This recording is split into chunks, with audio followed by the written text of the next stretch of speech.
Unified School District Board meeting on August 20th, 2024. Calling this meeting to order at 6:06 p.m. And so, Ms. Lemus, can we do roll call, please?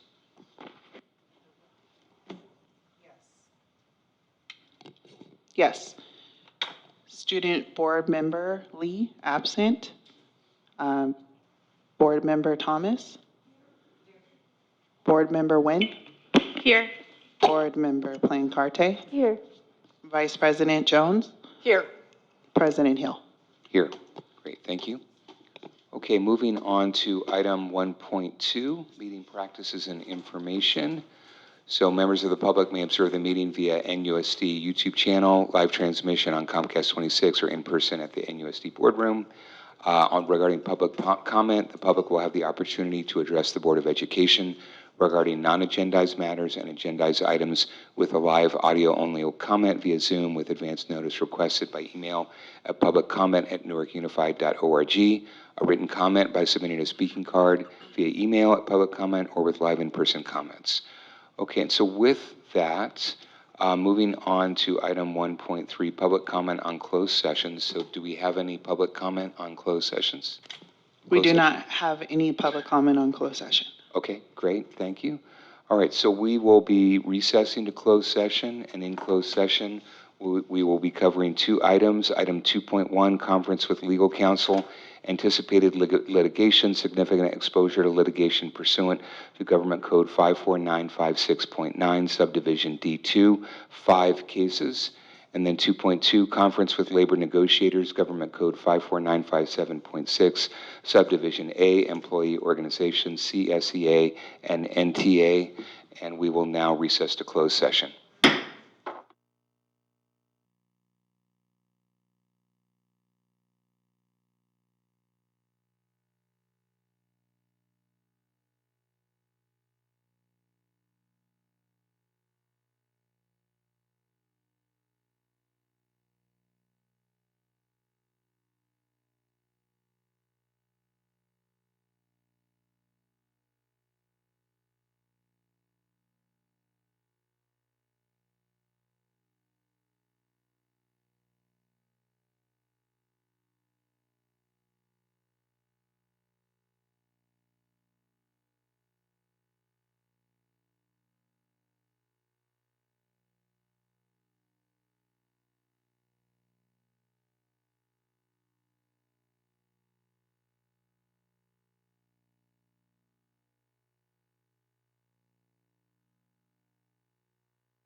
So the board is returning from closed session, and we do have one reportable action.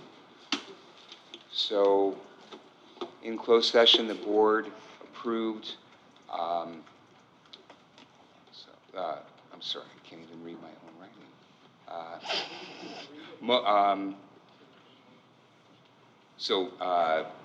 We approved that we will allow private school placement, including transportation and counseling for a student for the 24-25, 25-26, and 26-27 school years at a cost no greater than $192,000. Just to clarify, includes tuition too for the private And I'm sorry, includes tuition. So it's tuition and transportation and counseling not to exceed $192,000. Okay. So with that, we're going to move on. I'm sorry, go ahead. Oh, yes, sorry. So motion made by Member Thomas, seconded by Member Jones, and it was unanimous, 5 ayes. Okay. So moving on to number 4, Pledge of Allegiance. If I could get everybody to stand, please. Please repeat after me. I pledge allegiance to the flag of the United States of America and to the republic for which it stands, one nation, under God, indivisible, with liberty and justice for all. Great. Okay. So moving on to section 4.2, meeting practices and information. And for those that have been to the last board meeting and you're aware that as we, as a board, met over the summer and talked about our meeting protocols, that we decided to do sort of a different readout and really emphasize here the board norms that we're going to adhere to, and also that we would appreciate that the audience adhere to. So the board norms that we agreed to is, number 1, we will keep our focus on the best interest of our students. Number 2, we will work towards the future, learning from the past.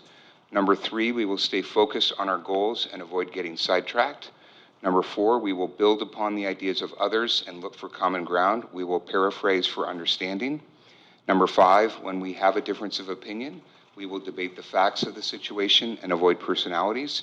We will address process, not personalities. And finally, number 6, we will respect differences. We will never dismiss or devalue others. Okay. So moving on to item 5.1, approval of the agenda. Can I get a motion to approve the agenda? I'll make a motion to approve the agenda. I'll second. So Vice President Jones moves, Member Plancarte seconds. And do we want to do the vote through roll call, or do we want to do it through board docs, Ms. Lemus? We could do it through board docs. Okay, and then but let's also, the board will do it through board docs, but let's also ask the student member as well for how she votes. So, but let's tee it up first for the board through board docs. Go ahead.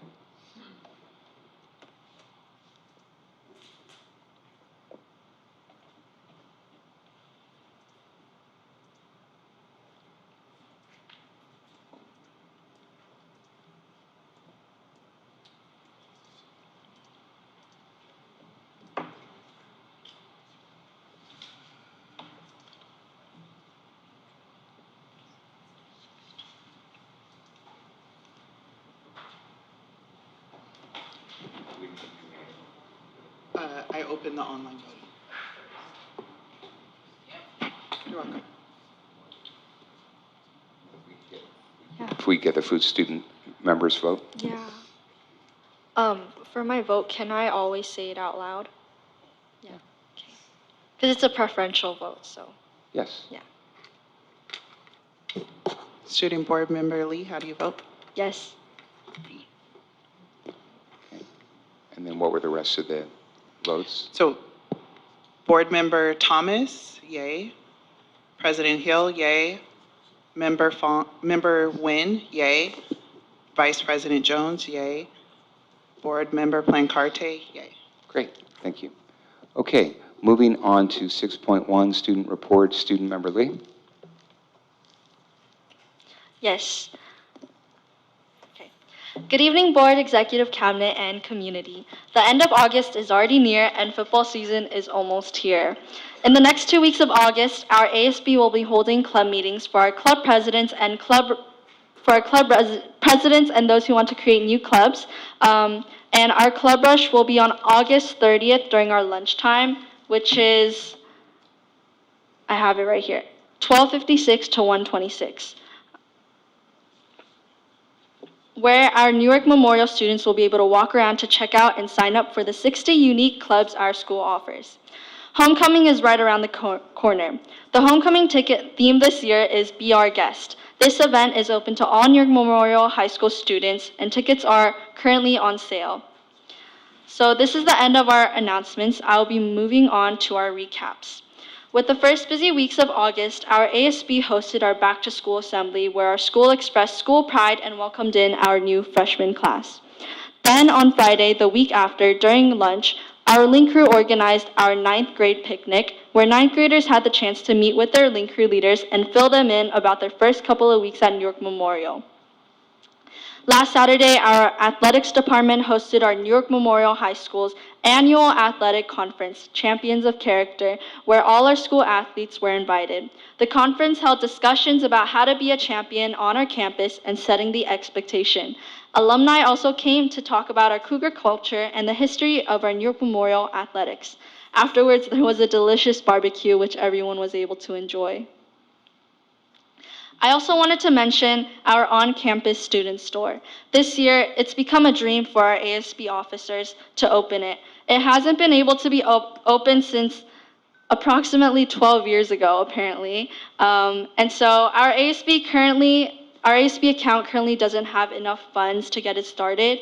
So I just wanted to put it out there. If there are any ideas, solutions, or if you would love to make a donation to our ASB, please contact me or Ms. Canales. And I'm sure if you don't have my contact, I'm hoping if you send it to any of our board members, they can forward it to me or Ms. Canales. That is the end of my report. Thank you so much for listening. Thank you, Member Lee. Questions from the board? Member Wen? Just a consideration, considering it is the student ASB store, is there any funds, Mr. Quintana, in regards to us providing a budget for ASB students? It's minimal, right, Joy? Yeah. How much were you guys thinking of raising?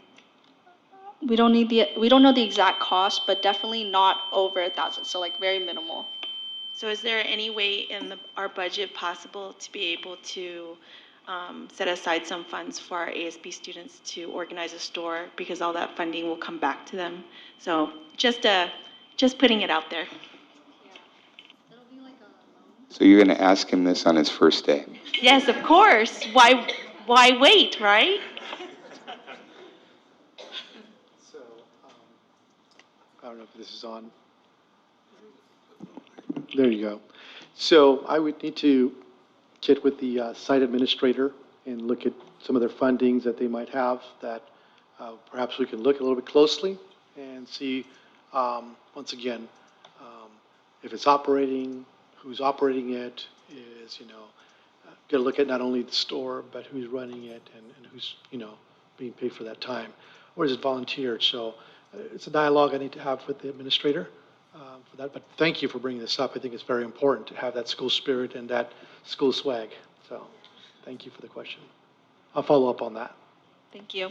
And also, once again, to anybody else who has ideas or solutions or donations, our ASB student store will fund, basically we sell our school merch. And so maybe the reason why you don't see as much school spirit at our school is because we don't have a student store. So we're not able to buy merch and rep it. Not only that, there are also things that our store can sell, but mainly we're trying to get our merch in. Yeah. Other questions from the board? I just had one question, Member Lee. So for your clubs day, how many clubs did you say? Last year there were 60, so around 60. So we're hoping this year there will be 60 or even more. Okay, excellent. Oh, you went? I went last year. It was really fun. Yeah. Oh, The clubs like will hand out things like stickers or snacks, and then there's like a lot of students. It's a really fun time. Cool. Okay, great, thank you. So moving on to 7.1, employee organizations. So do we have NTA? So Ms. Fillo, welcome. Good evening, Board and Executive Cabinet. My name is Sherry Ville, and I'm President of Newark Teachers Association. Nice to have you back, Mr. Williams. You know, it seems when you're here, you know, people respond and things get done. We've kind of been in a standstill, it seems, but glad you're back and welcome. We look forward to negotiating and we're ready. Okay, so some positives that have been happening. Our returning teachers always just awesome. You know, they're helping, being there, showing our new teachers, giving them support. So to our returning teachers, awesome. You know, the relationship, our district plan or, you know, where we're going is treating each other better and having good relationships. It definitely shows it's making a difference right away. For example, at the junior high or the middle school, please go and visit. I mean, it's noticeable right away. The staff is on board with our principal at the middle school, which is wonderful. It's the first time in all my years here that every single staff member at that site is on board with the principal, making a shift in a different direction. So again, walking there during lunchtime, I mean, even with the students, it is noticeable stepping onto that campus. So again, it's coming from conversations, having people who have the knowledge, you know, the experts, the teachers at the table giving their input, and the principal, you know, a team, working like a team. I mean, my goodness, again, I can't say enough about the difference at the middle school. So we are on board with Principal Vince and doing whatever we can to make sure that we keep him around. And our other principal coming out of retirement, Principal Cronin, the back to school night that we just had at BGP, I mean, it's just, she brings parents it was full, packed. Parents are smiling, they're happy. Teachers are, you know, sharing what they got going on in the class. I mean, it was just a nice, calm, fun back to school night. So again, having people, the right people, having the right conversations, it's making a difference. So continue and ask, let's keep having those meetings, but we have to move forward. In regards to negotiations, you guys all know we needed to negotiate last year. We negotiated on two years of a 3-year compensation. We agreed to that in order to give you guys time to get the 3rd year together. Okay, so please don't mistake teachers being patient for being complacency, I guess, or being on board with an agreement. It's every day that we wait that it gets wider and wider, that the gap, the division between the teachers and the district. Let's see, being in compliance with GASB 5.4, committed funds. You know, for one time that was 17%, and then the cap was put on it to 10. There have been millions of dollars in committed funds ever since. It's been going down little by little, but how about being committed to our teachers? They've been here, they've been patient. They've been patient after being accused of not wanting to go back in the classroom when we were in school closure. They've been patient since then. Teachers were accused of stealing filters out of the HVACs. We've been patient through that. And even currently, you know, curriculum. We don't have all of our curriculum at our sites, and we're being patient. A status of our curriculum. The only schools that have complete curriculum are Coyote Hills, Schilling, and Birch Grove Primary. Not one other school site has all of their curriculum. So teachers are getting the job done by doing what they do but we don't have curriculum at all of our school sites. So we do have core materials, materials being teacher manuals, resources, and the other stuff that we need, but we don't have the student materials. We need to be fully trained and benchmarked before we are expected to be implementing 100%. So again, teachers are being patient, but we can't ask them to be patient for much longer.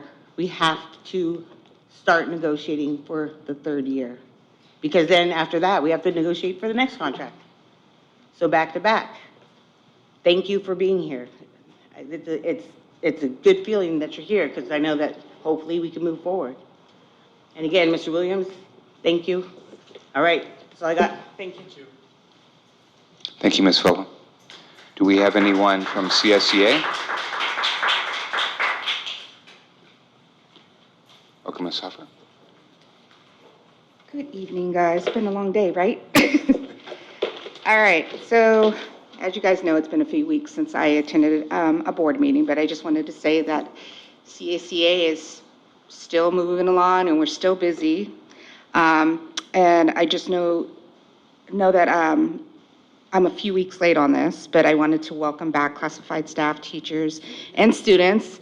Hopefully everybody started off on a good vibe and everybody's ready to go and roll in. We hope that at least for most of you guys, we're able to get some vacation time in there. And for those of us that work year round, you were able to kind of get a little sneak takeaways there as well, because not all of us are all able to do that, especially with our busy schedules. With that said, I just wanted to let you guys know that CACA still, our stance on the no confidence in some of the board members is still in place. And then moving on to that, I just want to let you guys know that Chapter 208 attended our 98th annual conference this year, which took place in San Jose. Our delegates this year were myself, Sarah Kieser, and Angelica Garrido. Just so happens to be all the executive board that ended up going. It was Angelica Garrido's first time attending, and she actually kept stating that it was great. She learned a lot. She didn't realize how, I should say, massive, the enormous that turnout that comes out. We actually, I forgot to actually put this in my notes, but we actually picketed in front of, I think it was Hilton's Hotel and the Marriott, supporting their, it was SEIU, right? SEIU? Yeah, SEIU union. So that was great turnout. There was about 2,000 of us out there. So that was good. We had a week of business, full of business, which we had 4 resolutions on policy, 7 resolutions on proposing general legislation, and then our annual conference appointments made by our associate president, Adam Weingarten. And to add on to that, we had some educational days, which gave our membership some access of knowledge and some extra trainings. So CSE is already looking to forward to conference for next year, which this time it will take place in Reno, and then after that it'll be Vegas again. So we're looking forward to that. Fun times. No. With all that, so as to the beginning of 24-25 school year, we started out with some hiccups that caused much stress and anxiety in the Instructional Materials Center Department, which we call IMC. With little notice, the IMC department was notified that all kinder through 5th grade curriculum needed to be ready by August 5th, in addition to having kits created for professional development that was to take place on August 6th. This was an outrageous, unrealistic ask or demand of this department of only 2 employees, classified employees. The magnitude of the curriculum that came in was so overwhelming, to say the least. To make matters worse, the curriculum was late and was received sporadically throughout 2 weeks. A week and a half, 2 weeks. Literally at the end of the week, right before August 5th, which is that Monday, is when we received the last of the curriculum that came Thursday night and Friday morning, I think it was. With the help of classified workers that I was able to get a hold of last minute, they were able to help the IMC department get that task done in creating those kits for professional development, or they wouldn't have had those done. Which left your benchmarks, your rest of your curriculum, your math curriculum that still isn't in. So there's a lot going on. The magnitude, so first of all, I want to thank the classified workers that did come in and help IMC, because without them, you probably wouldn't have had your professional development to go as smoothly and have your materials there for that day, for all these teachers. So the magnitude of the curriculum that needed to be taken off, 28 pallets, separated by grade levels, barcoded, and assigned to every teacher, then to be given deadlines on what the teachers were to receive, when to receive their materials. With only 2 employees in this department, this was an impossible task. With that said, the district continues to move the start of the school year earlier and earlier every year. And it's going to continue to be an uphill battle eventually and not possible. So knowing that we can't do anything, you guys can't place orders until July 1st, which is that fiscal year, and us starting school earlier and earlier, our materials are not coming in until the very end of July. And then to have school start and your professional development start at the very beginning of August, it's just an unrealistic ask to ask 2 employees to get all that curriculum out to everybody, to get classrooms set up for those teachers. Not that we don't want to do it. We do. They work hard in that department. They want to make sure that your teachers are ready to go, ready to teach, but we only have 2 people.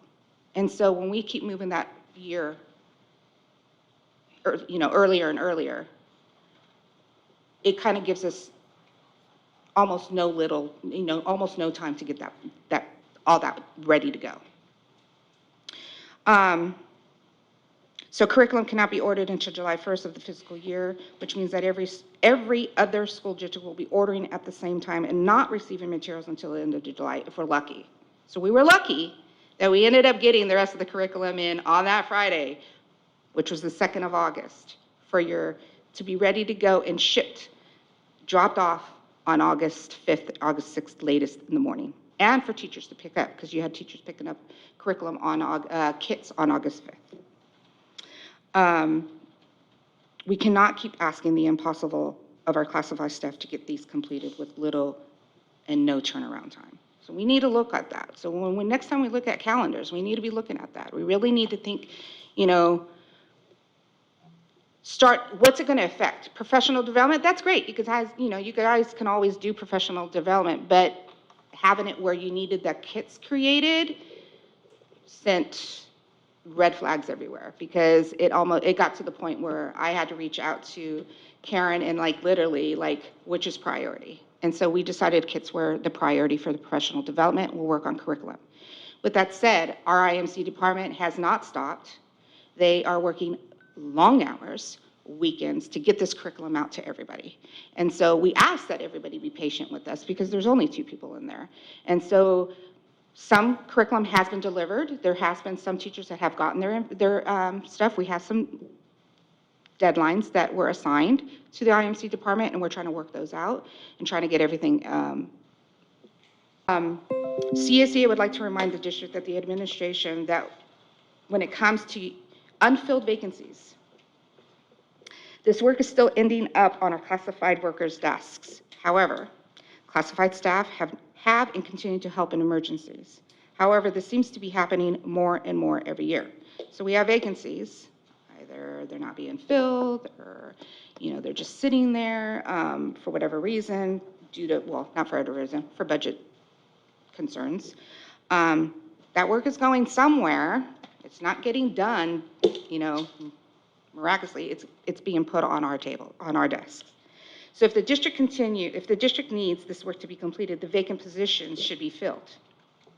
Furthermore, classified should not be asked to perform management duties. So this is an ongoing problem. It hasn't, I probably have not shared it here, but I decided to share it here because I need you guys to be aware that we have certain people in certain positions that our classified workers have helped out in emergencies because there was a vacancy, they've helped out, they did what they can, but it's not in their scope of work. And so once that vacancy has been hired, that work needs to be shifted and go right back to management. It's not. So we need to make sure that everybody kind of stays in their lane, just so that we're not overworked and we're not taking on things where we shouldn't. Because then what happens is when things go wrong, we're the ones that get in the fingers pointed. We classified did it. Well, it's not our work to do in the first place.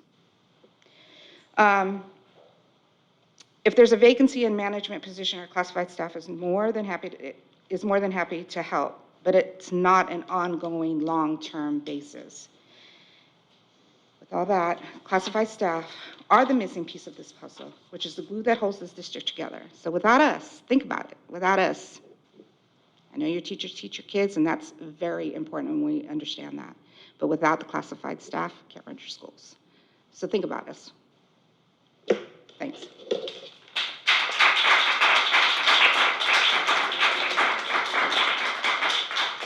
Thank you, Ms. Huffer. Do we have any representatives from NUMA? Ms. Palomino?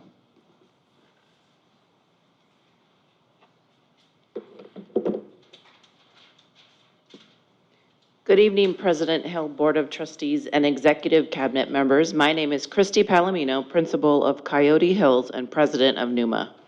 Today marks the completion of our 9th day welcoming Newark students, staff, and families back onto our campuses. Child Nutrition has done an amazing job providing nourishing meals for our students and fostering environmental stewards by providing reusable trays for our students. Also, students are using ketchup, mustard, and ranch pumps, reducing waste.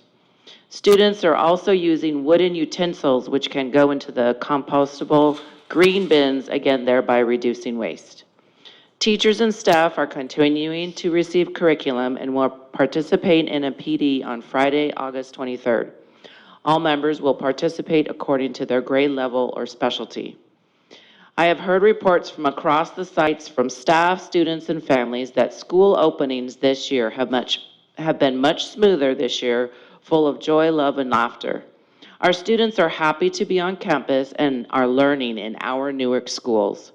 Many schools have hosted back-to-school nights, and the rest are happening soon. Finally, NUMA hosted its first social last Friday at O'Sullivan's with a solid turnout.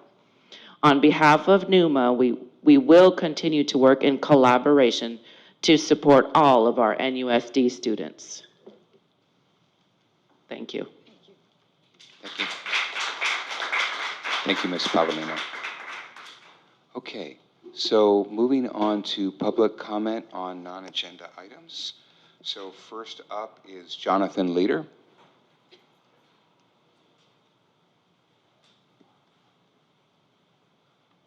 Good evening. My name is Jonathan Leader. I have lived in Newark for 9 years, and I have a 10-year-old and a 5-year-old at Coyote Hills Elementary. Thank you, by the way. Wanted to speak to you tonight about Cub Scouts. We have roughly 45 Cub Scouts in the Newark area. We have one single group, used to be about 3 groups before the pandemic, but has been whittled down over the years. Cub Scouts is an amazing program. It offers a focus on character development, citizenship, and personal fitness and leadership. And when you think about these goals and aims of Cub Scouting, it can benefit the entire community is our hope. And that goes for the Girl Scouts as well, which is a separate organization, but a fabulous organization, of course. Cub Scouts, however, is co-ed. We're looking to make opportunity for Cub Scouts anywhere and everywhere that we can within the district. That means making it available to people, making people know it's an option. When you consider the fact that it's only 45 kids in the school district, I assume the school district has a couple thousand kids grand total. And so that means a very tiny percentage of the population is getting the value and benefits. When I look at some of the issues that I've witnessed with my own eyes at the various schools in the district, the fact that the kids cannot bring backpacks in the last week of school because there have been incidents in previous years and things going wrong when the kids feel they don't have any repercussions because school's almost out. I've heard of incidents where There's been some alcohol brought on site at various elementary schools where, kids are going to do what kids are going to do. But what we do is we offer Cub Scouting where it follows those values. It brings kids and their families together and goes above and beyond baseball, soccer, both wonderful things. But Cub Scouts is more about character development in the community. And so I just want to make sure that I look for opportunities whenever possible, share scouting with the youth in Newark at all 5 of our elementary schools, find ways to provide digital flyers, physical flyers, anything that I can do to get their attention, because when a kid gets into scouting, there are statistics that show they will do better in their community, and the longer they're in scouting, the more benefit there will be. So if we can get any kids interested and motivated and their families to join us, we'll all be better off, is my hope and dream. Thank you so much.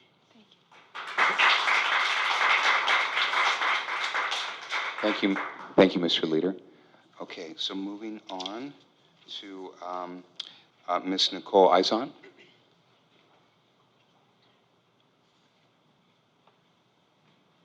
Hello. Hi. My name is Nicole Eisand. I have one child in the district who is a sophomore. I also am a longtime resident and graduated in class of '96 from Newark Memorial. So I've been around the district and participating in various ways for a long time. I'm really excited about this bond that is probably hopefully going forward in November.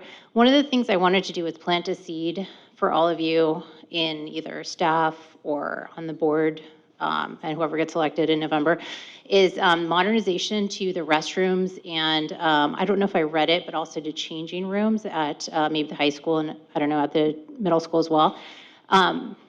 Right now, I don't think the experience is great for kids that want a gender-neutral experience, and as we live in the Bay Area and in California, I think it's important that we modernize and we make sure that whatever bond money we get to improve the restrooms and changing rooms is also going to take a really good view at gender neutral and perhaps single stall options. I believe right now the experience for high schoolers is they have to go into either boys or girls. There's no gender neutral option. So whatever your beliefs are, political, whatever, the important thing here is to look to the future and make sure every child, every student has equal accessibility to all the facilities. And so, again, planting the seed, please do what you can to improve those opportunities to use the facilities for all the children. Thank you.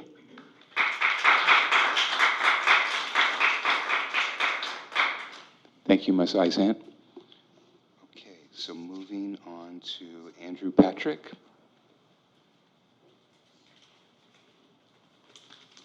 Hi there, board. First time caller, long time listener. My name is Andrew Patrick. I am a Newark resident and dad of 2 kids in Newark schools, and I'm here to talk to you today about Newark Girls Softball League. So Newark Girls Softball League has been an institution in our community for 5 decades, I think. And our home is Snow Elementary. We're volunteer run and community funded. We run a recreational softball league for girls aged 4 to 14 to learn the game, make friends, and grow. We offer scholarships to ensure any girl can play in our league regardless of finances, and our mission is to empower all girls to grow and have fun. The issue at stake here that I'd like to call your attention to is both the short and long-term future of Snow Elementary. We have called Snow home for as long as anyone can remember and have made improvements to the site the entire time. We currently at Snow have 4 fields with full backstops, dugouts, and dirt infields. We also have a snack shack. We have 3 large storage sheds full of all we need to use and maintain the fields, and 4 storage lockers on site. All of these are vital to our league and also permanent to Snow Elementary. We have used Snow through an MOU that we maintain with the school district. In the past few years, that agreement has been year to year. We have dealt with COVID-19 canceling our 2020 season and nearly canceling the 2021 season, and we've done many hours of extra work to maintain the site despite Snow's shutdown as a school. It's no secret that vandalism at Snow is a serious problem. In addition to our normal field maintenance that we always have to do, we have had the last year to clean up broken windows, shattered halogen light bulbs on the blacktop, bonfires created from children's books left on the site, and awful graffiti that no child should ever see. And we've cleaned all these things up on our own volunteer time, purely because we care about our kids, and we call Snow home just as much as the educators and kids did. I'd also like to highlight that we do all this, again, at no cost to the district. In fact, we pay the district to use the site. The district's only contribution that benefits us is cutting the grass once every 2 weeks. In return, we clean up vandalism, maintain the fields, and deter crime through our continued presence. Without Newark Girls Softball League there, the site would continue to waste away even further. And all of us parents would be left explaining to our girls that softball isn't happening anymore because there's nowhere to play. And the reason that might happen is because right now that MOU has not been extended to 2025. We don't have answers, unfortunately, as to why, but I imagine the district and the board are trying to keep their options open to sell the site. And I don't fault the district and the board for trying to be creative in finding ways to use the site to solve the financial woes, but this indecision around the site currently is jeopardizing our league. We cannot open registration for the upcoming season without knowing where we're going to play. We are happy to work with the district to amend the MOU to change our plans in case of a sale or whatever we need to do, but right now we have received no guidance either way. My ask for you all is this. I ask that we proceed with an MOU for NGSL's use of snow for the 2025 spring season. If any contingencies need to be written up to provide for changes to the site, please make them known so that we can work through them. Long term, I ask for a commitment to support our league, which helps our girls thrive and grows our community. I know that you all have many difficult decisions on your plate, but this one is not complicated. It's a win-win to allow us to use and maintain this site at no cost to the district. We have enjoyed a mutually beneficial relationship for decades, and I want to continue using our home for as long as it is available. Thank you.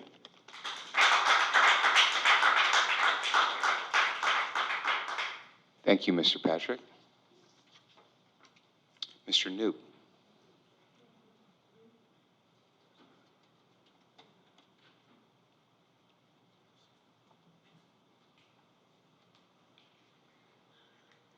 Good evening, board and staff and public.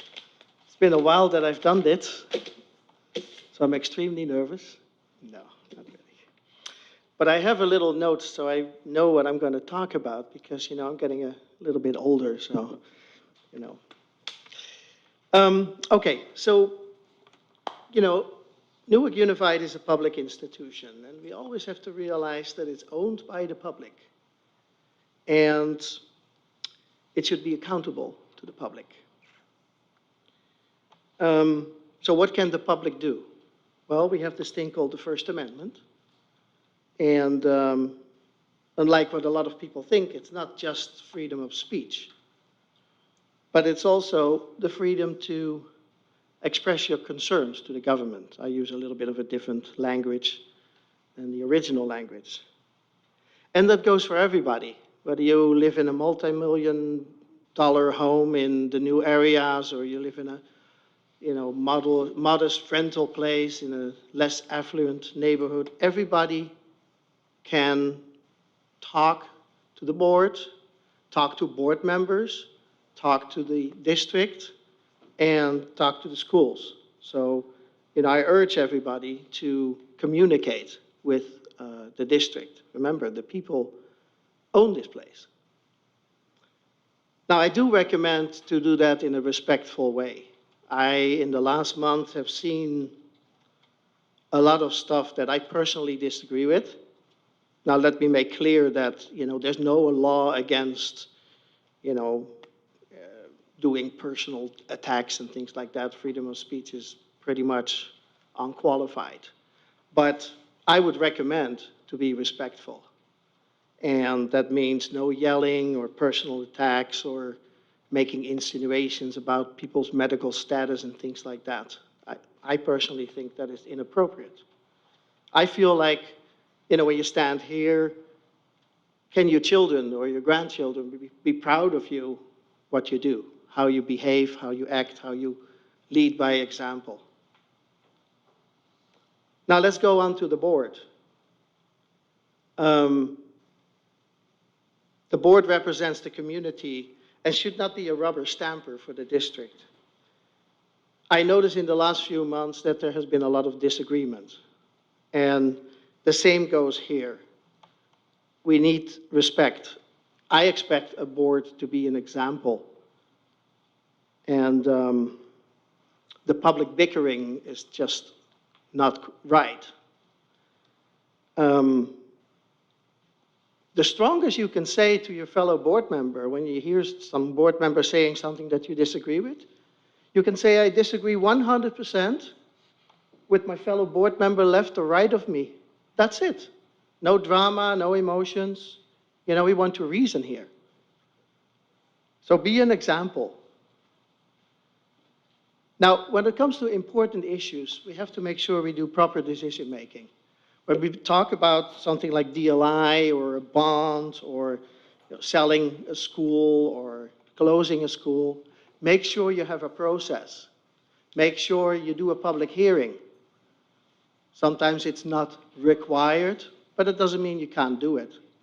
Give the public an opportunity to say something.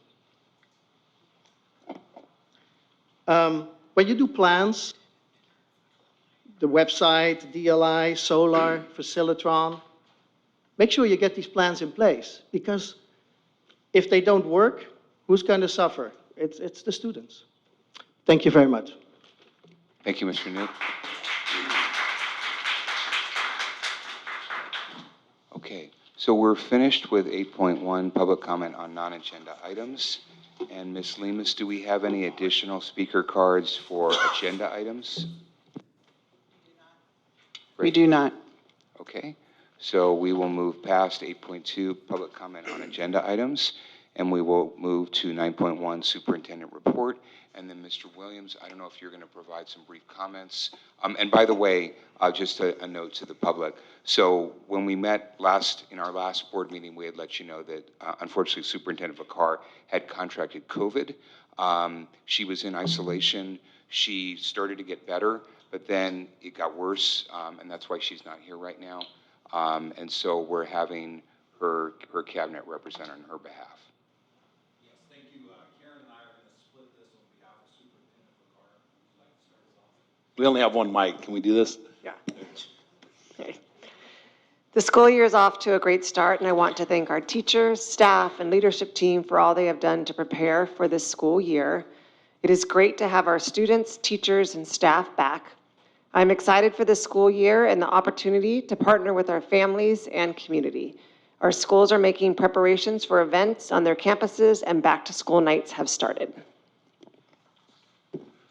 Thank you. I want to do our first introduction over here again. Jose Quintana is our new Chief Business Officer. Give him a nice round of applause. Mr. Quintana, I was serious about your favorite song that you have to sing at the first board meeting. Do you have one prepared? Okay, we'll let him slide this time. Next time. It is a tradition, right? Right? That's what I thought. I don't want to break tradition. Also, on behalf of Superintendent Vacar, we received confirmation today that we will have a new school resource officer starting on September 3rd. So we're super excited with the city on this.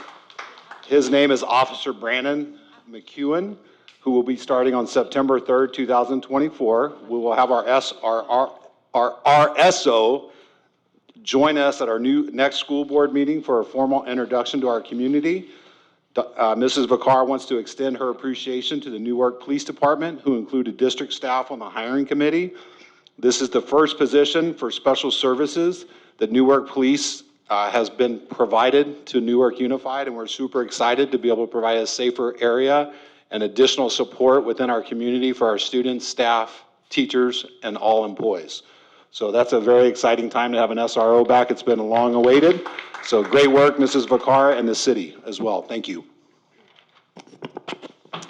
The school board at our last meeting approved the resolution for the school bond to be on the November 5th, 2024 ballot. The resolution was delivered to the registrar's voters office and is officially on the ballot. With that said, we need to remind all staff, families, and students that we cannot campaign on district property and during district activities. What we can do is provide facts or an FAQ, and we will make sure to get this communication out to our families and staff very soon.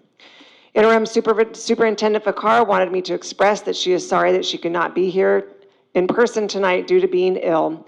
She wanted to express her appreciation to our staff who have been working very closely and with our school board leadership for your assistance in helping her prepare tonight's agenda.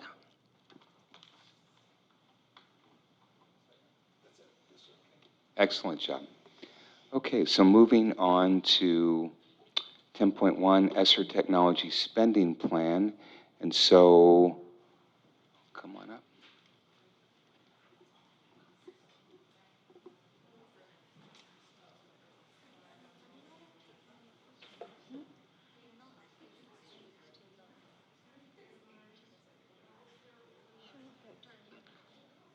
So are you presenting, Ms. Penaflor? Excellent. Okay. I'm sorry? Okay. Usually we don't, yeah, but we could. Yeah, if you raise your, yeah, just raise your hand.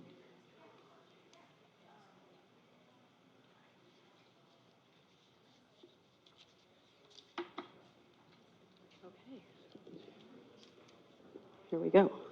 Good evening, everyone. Thank you for having me. Good evening, Board President Hill, members of the board, members of Executive Cabinet. This is my first time in front of you in an official capacity, so I'll reintroduce myself. My name is Jenna-Lee Peñaflor. I am the Director of Technology, and I've been with you all since April 8th, 2024. So don't hold everything against me. I'm still learning so much here. So I'll start with who our team is. Our IT team is super small. There's only 5 of us, me, the director. We have 2 wonderful ladies, Barbie and Maria, in our student information system and who do our CalPADS reporting as well. And then we have 2 technicians, Yong and Andrew, who share the same title, essentially. So we're very flat, organizationally structured. It doesn't give us a lot of leverage to do a lot of work. So each of us wears a ton of hats. In my time here, my personal objective is to build sustainable and reliable systems that will outlast the individuals maintaining them. Because what I'm noticing is that a lot of really good systems were built when there was a director here not many years ago, maybe 5 years ago. And we rely on a lot of those automations to do our work, which has been great. But as it ages, we're starting to see those holes. And so those systems need to be revamped so that my successor, can walk in and understand what systems we have, what's adopted, what's maintained in IT versus what's maintained in the departments or the sites. And so that's my goal. Seems simple on paper, so difficult to achieve. I do want to share a memory, though. In this past June, my then supervisor, who was my colleague at San Mateo COE, which was a great fortune for me, we shared our Facebook memories from what we did 12 years ago when we were in Dublin, and we both just said, remember how hard that was when we migrated from GroupWise to Google, and all the training that encompassed, and the culture shift that needed to happen to get the entire district to use Google as their email, their calendar, and now this new learning management system. But when we looked at our Facebook memories this past June, those systems are still in place. When we call our friends in Dublin, they're still using our Active Directory structure that we did there. They're still using Google, and they're using it very successfully. So that's what I want to build here. And as Jose and I talked about today, if we did it there, we can do it here. And so I don't expect you to read this whole slide, but this is just an overview of what we have to accomplish in IT. So maintaining the interconnected network of computers, printers, file servers, of course, monitoring the internet, doing our best to improve the internet, maintaining the databases of our student information systems and our staff systems. We report to CalPADS. And then ambitiously, I want to make all these better, right? So we want to refine some of these automations that exist. I want to review the processes in all of our departments, not just IT. I think sometimes we get relegated to the background, but really IT touches everything. So I want to review how other departments do their work. Can we move to paperless processes? Can we move to paperless workflows? Can we print less? Just seeing how people do it and seeing how we can improve in 2024. I want to reduce spending on redundant systems and inefficient tasks, like we were talking about today. Facilities has their own help desk system, and so do we in IT, but IT uses what's called open source, so it's free, whereas facilities uses Facilitron, which is paid. And so how can we leverage, or how can we reassess the services that we need from a help desk system and perhaps unify those to save the district money? And for our end user, that means they go to one place to get service. It's far easier for them, and it's also easier to get analytics from these systems. I want to and have started working on setting technology standards and centralizing management. So things like Adobe, you might notice, you won't notice, but I notice that the site has an Adobe account, and Jody has an Adobe account, and SPED wants an Adobe account. But we could centralize this, so one, the management of the licenses is easier to do, but two, if we get a bulk license, it's less expensive, of course. And then the last few is really just training. How do we empower our staff to use their technology more efficiently?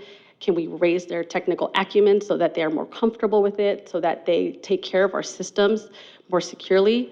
I can't tell you how many times I walk by desks with nobody in the seat and the computer's unlocked. So it's physical security, but it's also cybersecurity. And I want to make sure that we kind of educate our users to just, do a little bit better with those things.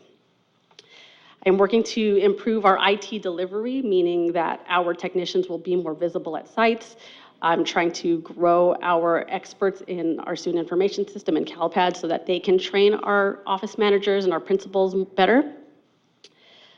And then foster collaborative relationships with the departments. So again, going back to how can we work together to accomplish the goals of the district, and then partner with our neighboring agencies. So I'm already in talks with the Director of Technology at Newark Unified. I have a really good relationship with our partners at ACOE. So how can we leverage those things with our small departments? How can we use their expertise and their resources to help us? And they're so willing to do that, and I'm really excited for that. So how do we accomplish those things? These are some of our daily tasks in IT.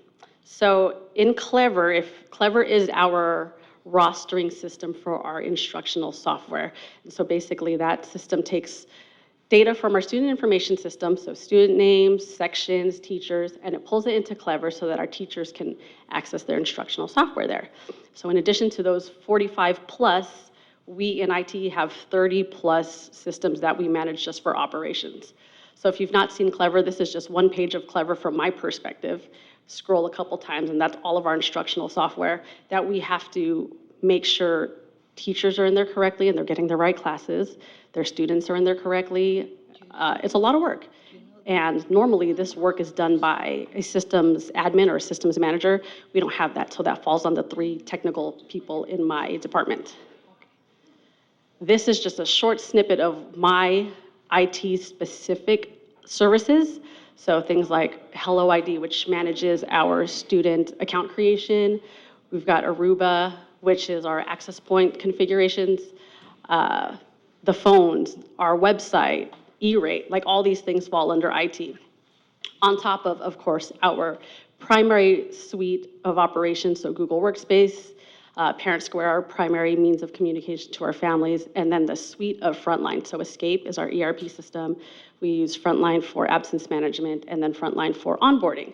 And so I'm working to integrate those 3 Frontline products a little bit better, because right now it's tons of manual entry from one system to another, which leaves room for errors and things like that. And it wastes time when we can integrate these things. So the picture I'm trying to paint here, and I think you see it just from the sheer amount of links, is that we're so understaffed. Like the work that we have to do is impossible just to maintain these systems on top of the hardware that we have to maintain in our data center, our printers, our copiers, our wireless access points.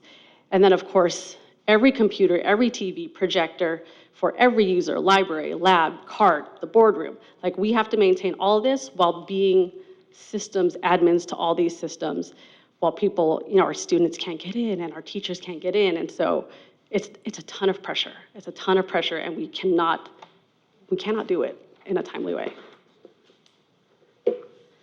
So here are our challenges. It is literally the wild, wild west of SaaS and IoT.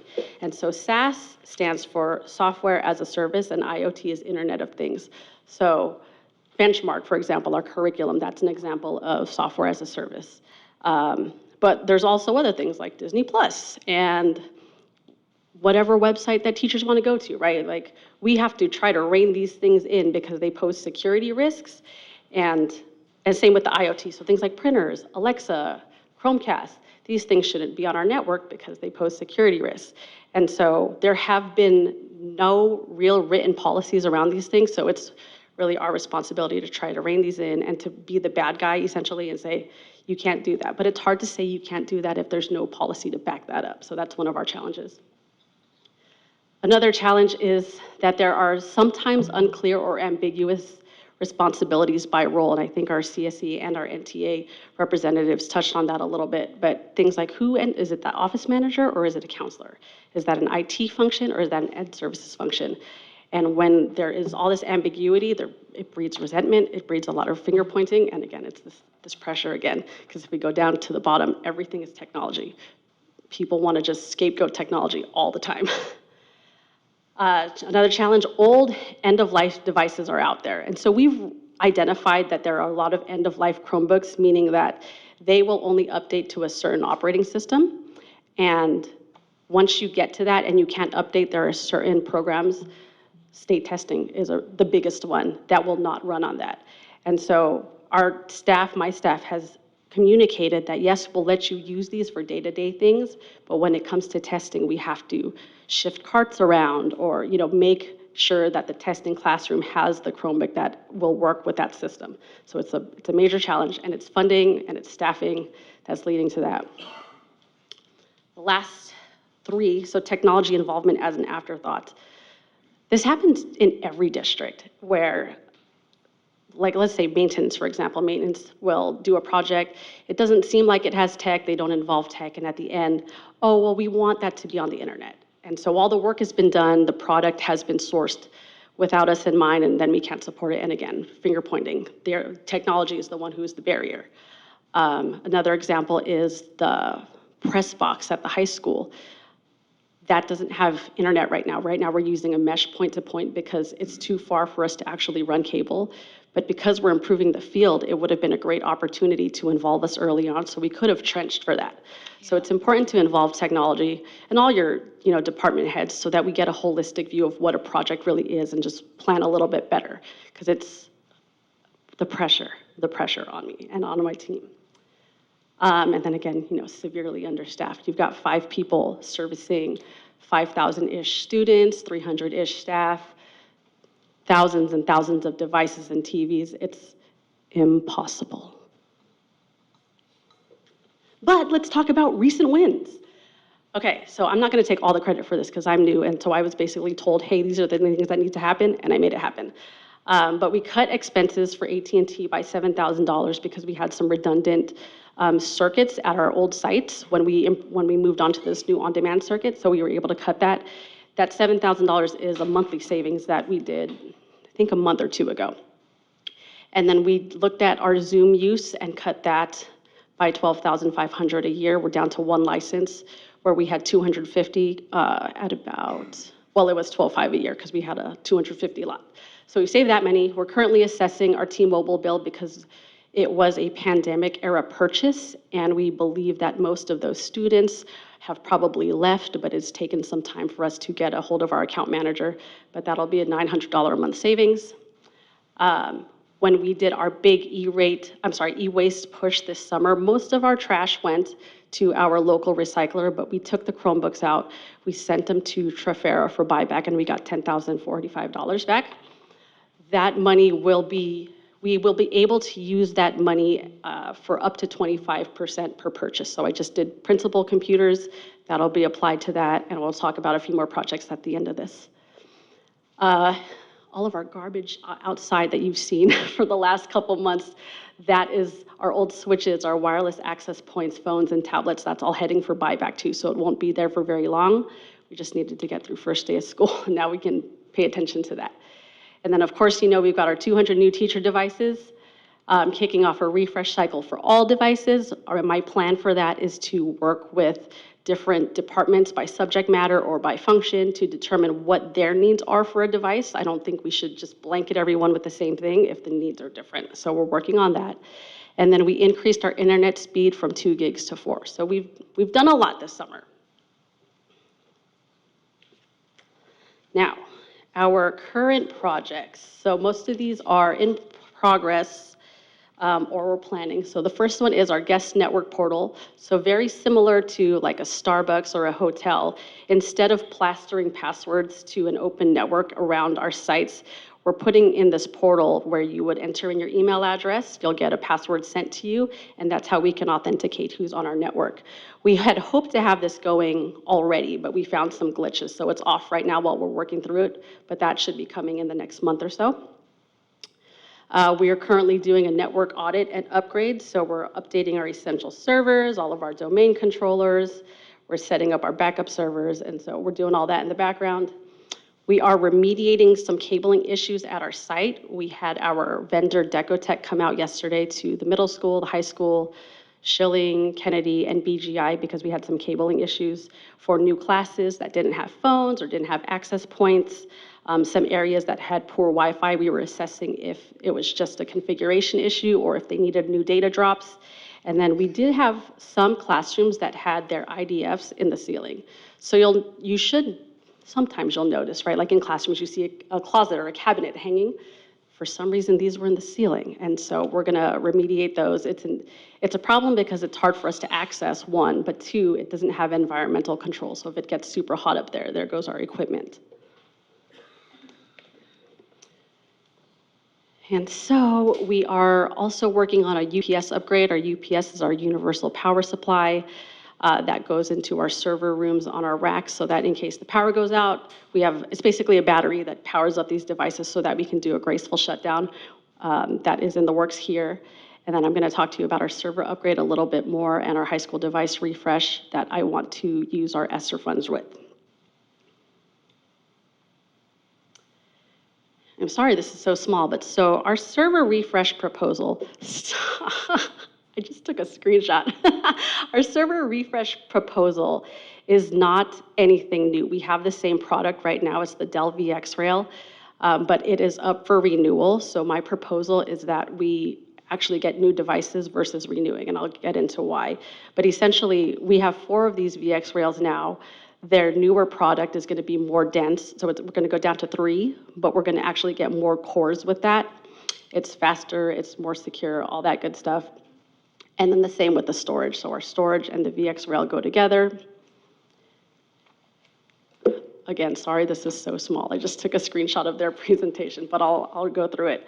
So the PowerEdge server is 99,000, I can't even read this, 59,605, and then the storage is 68,699. So those come together.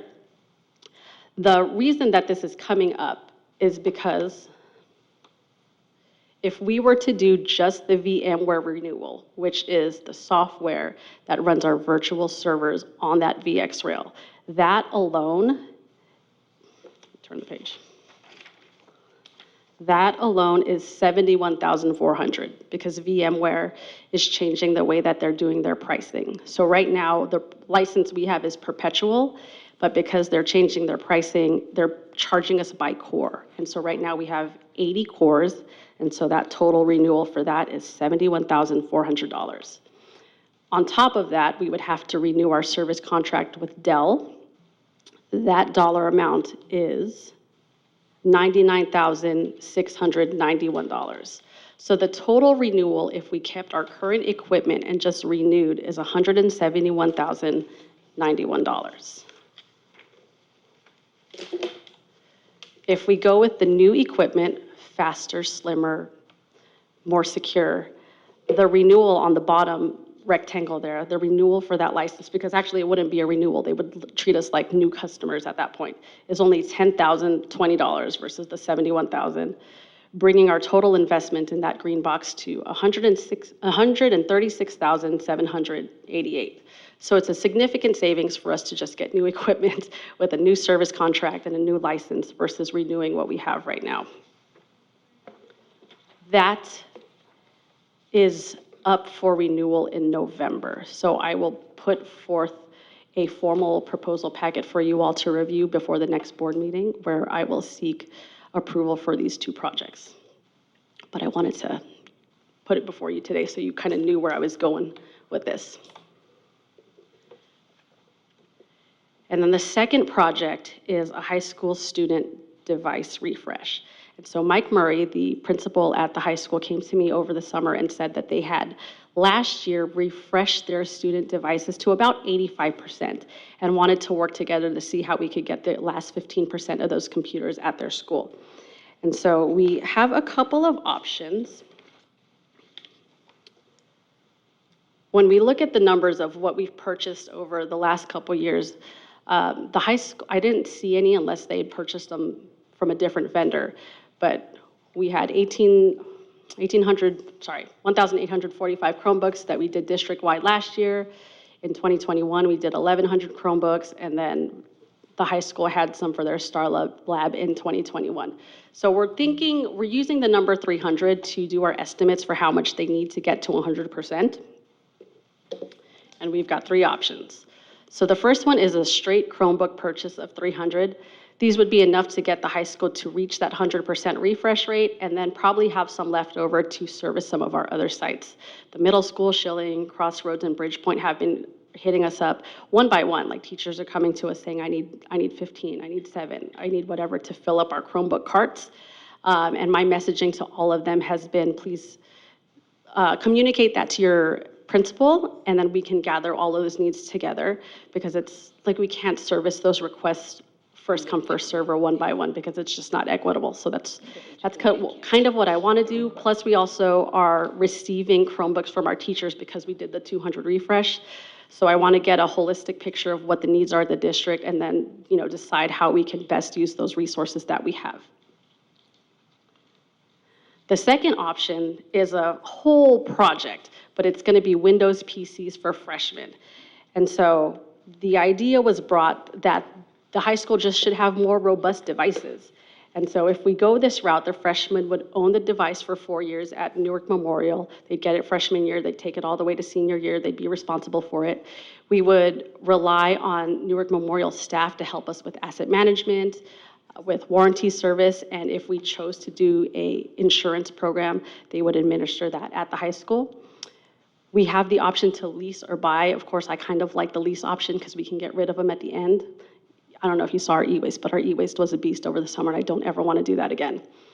And then we would take that amount of Chromebooks from the high school and again, redistribute those across the district as we see fit.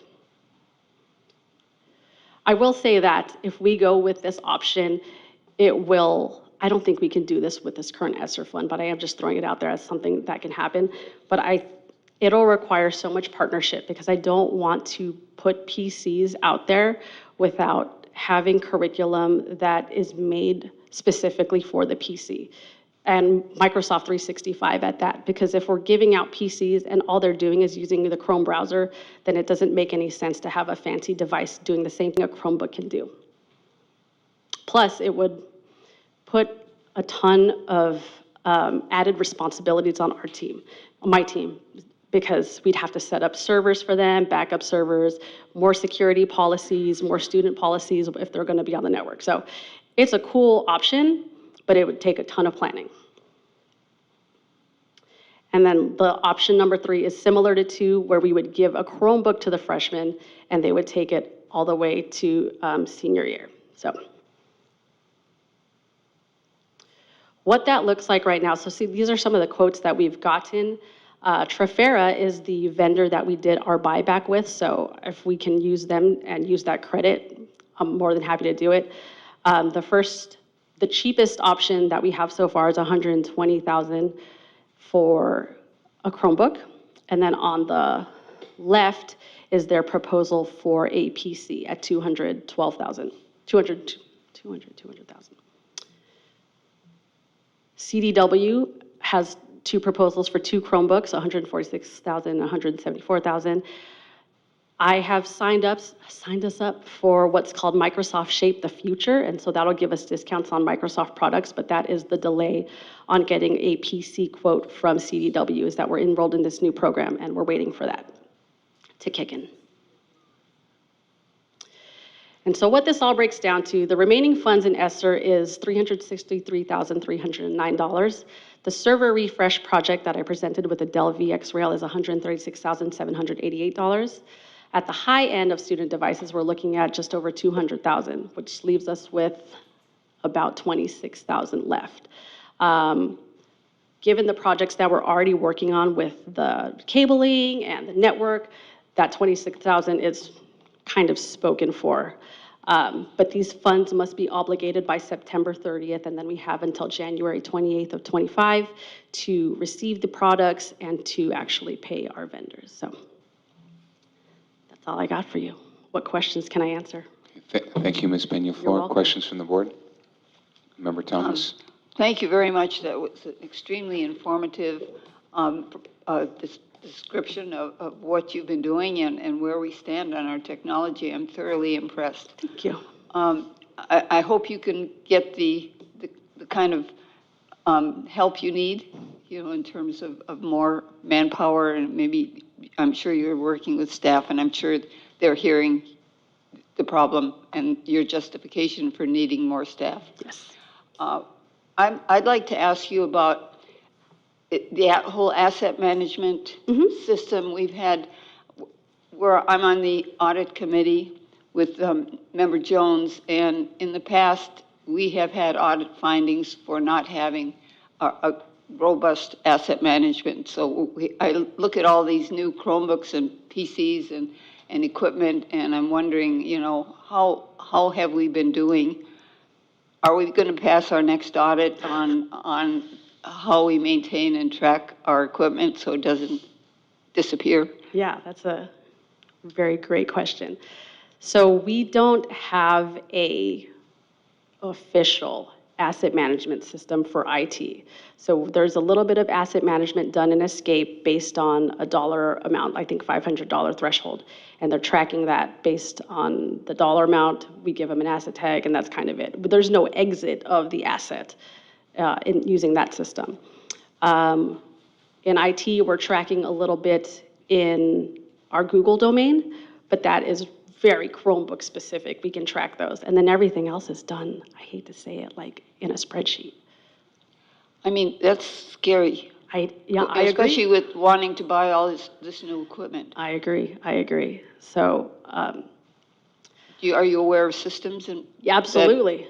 that we can use? Yes, there are programs out there like govdeals.org, and they will work with you on asset management and utilize whatever technology that you want to perhaps put on there.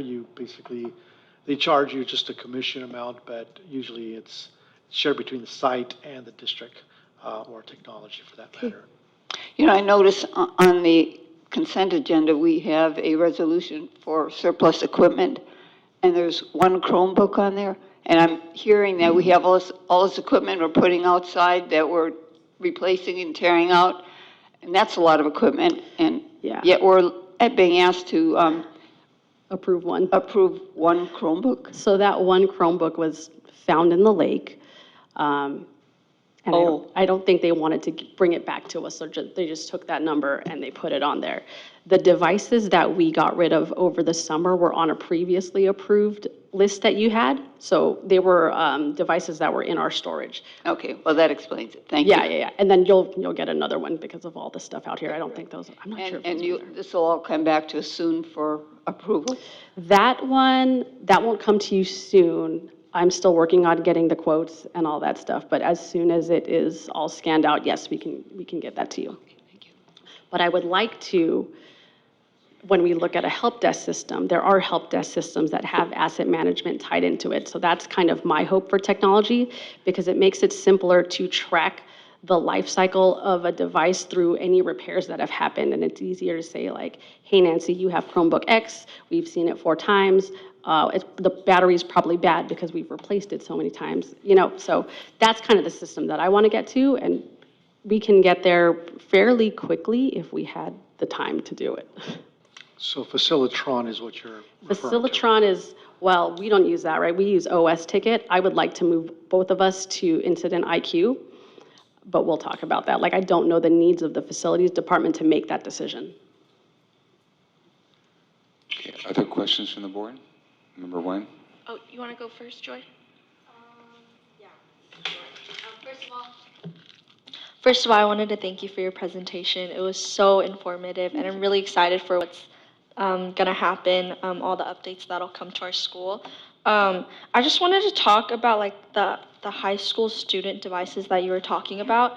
And I wanted to say that I really like the idea that you proposed of having like Chromebooks for our incoming freshmen. I feel like that's a really good idea because it would like teach responsibility for our students, and not only that, like students would take better care of the Chromebooks at our schools because they know that it's theirs and it's not like someone else's. Because I know that like maybe at the high school site, the middle school site, like students don't take as good care of our computers, because it's just like it's not ours. You know, if we don't like a Chromebook, we can go and change it. And so I want to say I really, really like that idea, and I really, really would like you guys to, yeah, Option 3. yeah. We should be thinking about the bond for option 3, maybe? Yeah, we can. Option 3 would be, I don't know, we could do it with the ESSER, but again, September 30th is our deadline. I've already been in touch with Michael at the high school to use their Destiny, which is the system we use for textbooks. We could use that as our asset management, our check in and out program if we really wanted to do that quickly. The pieces are better in place for that option than option 2, obviously. But thank you for your support on that. Yeah. If we do Windows PC, what different technology would that help our students rather than if we would get Chromebooks? So we could do a lot of PC things on the Chromebooks if we had a virtual environment. And in that case, we'd have to build out our servers more by building out like kiosks modes. But I think in the preliminary conversations, it was really like, how do we get students ready to work with office type systems that they don't get right now on a Chromebook? Again, we could make these things happen, but you know, it's balancing the effort of my team versus just getting the product. Because right now with the Chromebook, without any intervention from us, it's just a browser. So you would be like talking like how to work like a Microsoft. yeah, we could do Microsoft. You could also do Microsoft on the Chromebook with Microsoft 365, which is web-based. But you could probably do more programming language. You would get access to, you could potentially get access to terminal services on your PC and work through some more computing, things like that. So it would be really good for like our computer science Perhaps, yes. departments. For that one, definitely. Yeah. To think of the other possibilities, it's almost sky's the limit because everything runs on the Windows operating system. So, yeah, we'd have to talk more about that for what the needs are and what the ambitions are of the high school, honestly.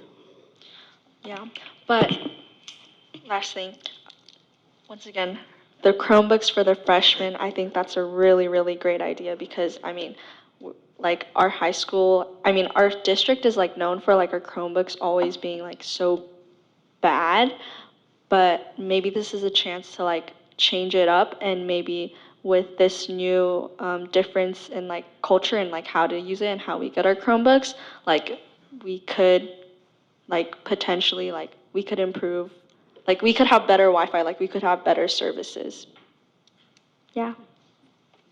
I want to add to what she said about the middle school too. Our ticketing system, while we don't get a lot of analytics, the thing I see all the time is just broken Chromebooks from the middle school. Like that's the one thing I can identify trends on. So thank you for saying that because it's true and the data shows that they are just running through Chromebooks at the middle school. Number 1. Thank you. Please bear with me. I have several questions. First off, on the 200 new teacher devices, when is the kickoff and when is the scheduled kickoff? So we started deploying those for this school year. So they started getting them, I think, around August 1st. It was a system where they would come pick it up and then drop off the Chromebook that they already have. We are still sitting on about 100 of those. Okay, great. Thank you. Mm-hmm. And then next, can we go back to the slide where the org chart for your department? Oh, yeah. Close your eyes. It's the first one. Oh, there we go. So I'm a huge proponent for IT technology build out of the team.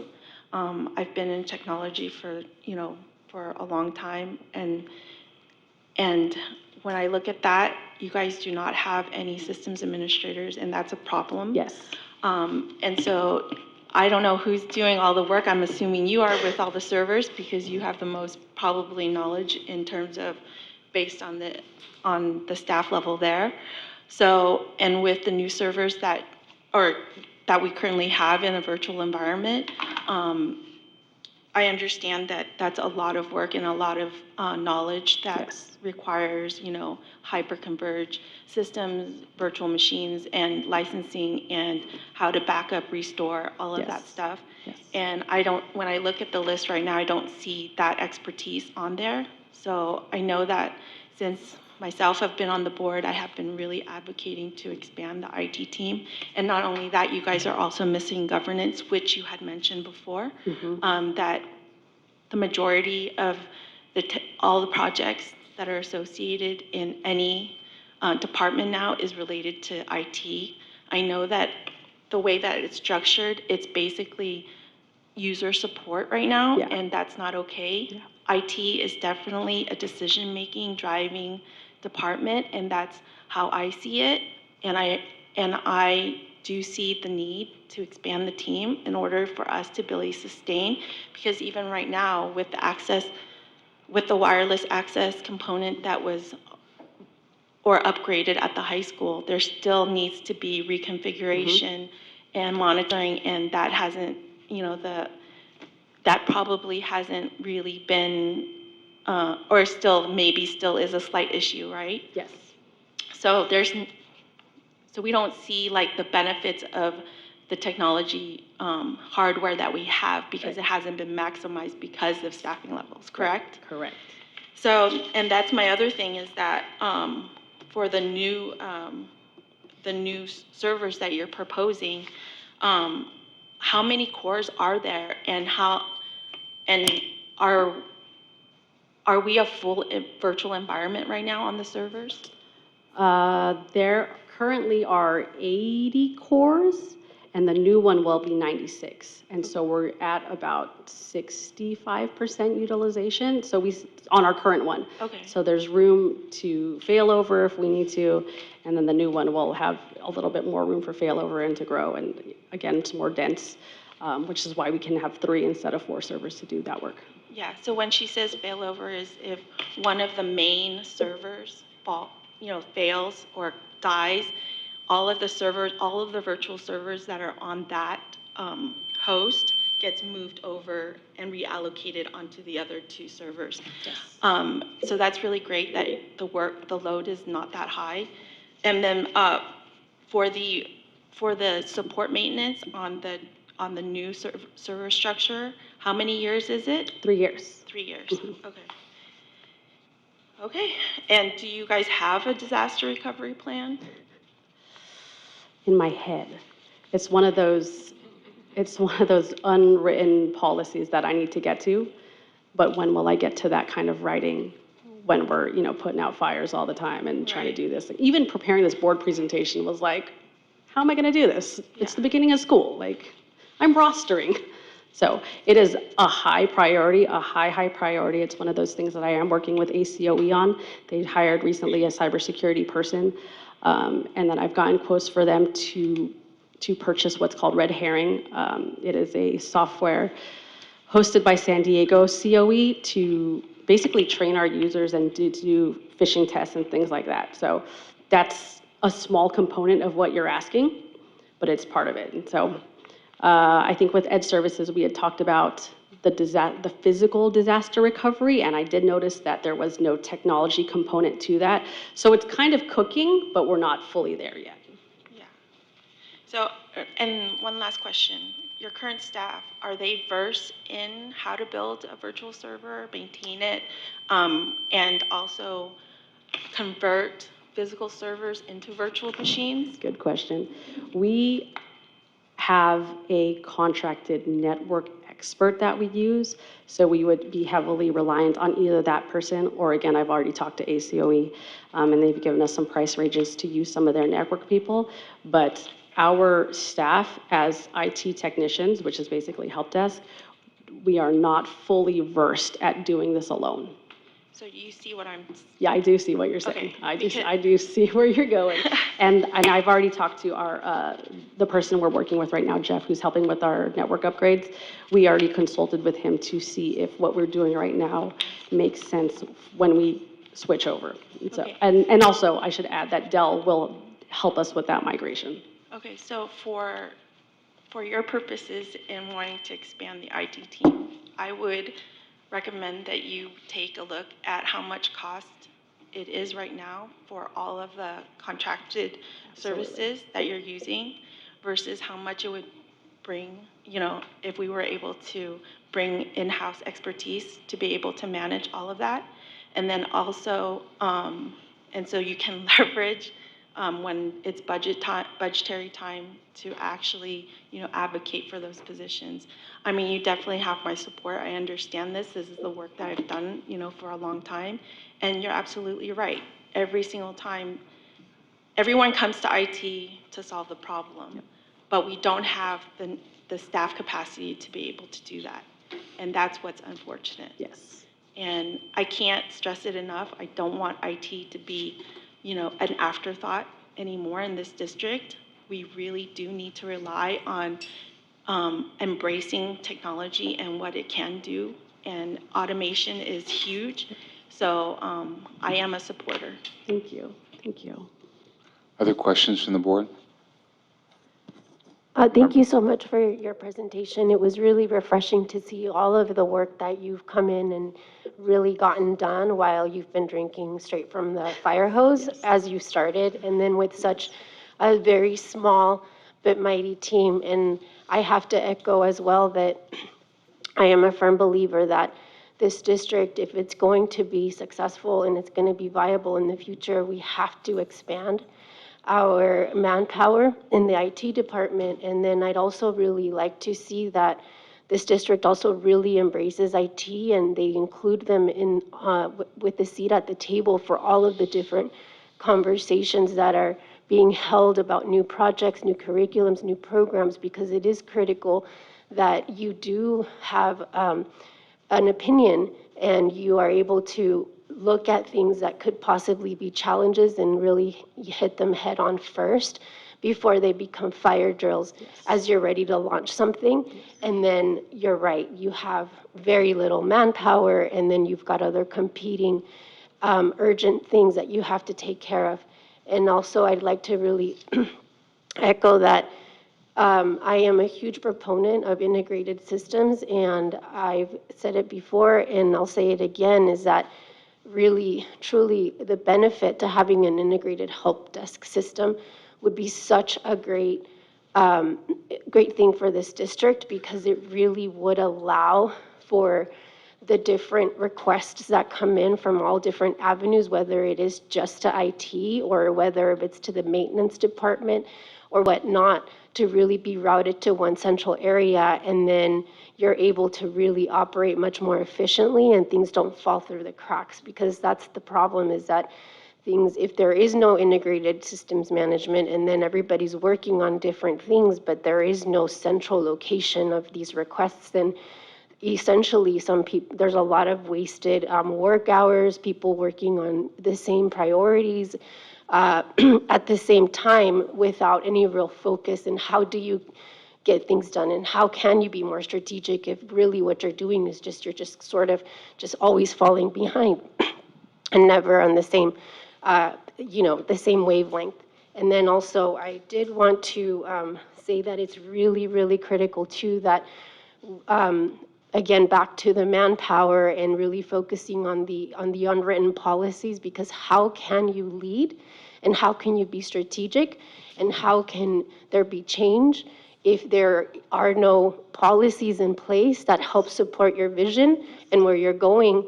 And so that's also really, really critical. And you're right, you can't do it all. You can't do it just by yourself and with your very tiny but mighty team. And so I really do hope that this district prioritizes these things, because it's critical, and your team deserves it. It's critical for the culture, the staff, the kids, We don't want to let anybody feel that they're being left behind. I know that's been a problem before where, people don't feel supported, the staff don't feel supported, and it's not that you don't want to, but it's just, again, the competing urgencies and then the lack of manpower. And so thank you so much for that. I really appreciate it. And I really do hope that we can really set ourselves up for success. And then I did have a question also about the Chromebooks that are the 100 Chromebooks that are left. How many of those are still need to be updated with the ELA software? Are these all Chromebooks that need to be provided to the teachers at the elementary level with the new curriculum, or is it just kind of like a mix of This some lot and not? this was specific for TK to 8 ELA teachers. They're all ready to go. They just haven't been picked up for whatever reason. Right. And so we over ordered about 25 so that we would have some in case of break fix, leaving about 75 ready to be picked up. So we sent an email a day or two ago letting them know that they could come by and pick them up. Some folks have reached out to us directly in IT, and so we'll probably put out another message. I want to say that when teachers did pick up their devices, there was a clear distrust of, district, of IT. I was a little saddened that people were meeting my staff for the very first time. We just haven't been out there. We just don't get that respect. And so what I thought was a really exciting thing, and I was so proud to get these computers in such a short time period, and to be met with just distrust of we don't need those. I'm going to keep mine. It's probably not going to work. It's disheartening. Right. And then it's also disheartening too, because then you also want to be able to send your staff. I mean, I've worked in corporate before, and when there is a request for new technology, IT physically comes and delivers it to the department. But how can you do that when you showed us your list of all of these things that you have to do, plus then there's all of the other stuff that you would like to do that's also really critical, and you can't do that. So yeah, I hope that we can really, I'm rooting for our IT, I'm rooting for our district, and I really hope that we can help your staff, and really we can all collaborate and really build up that culture. Thank you.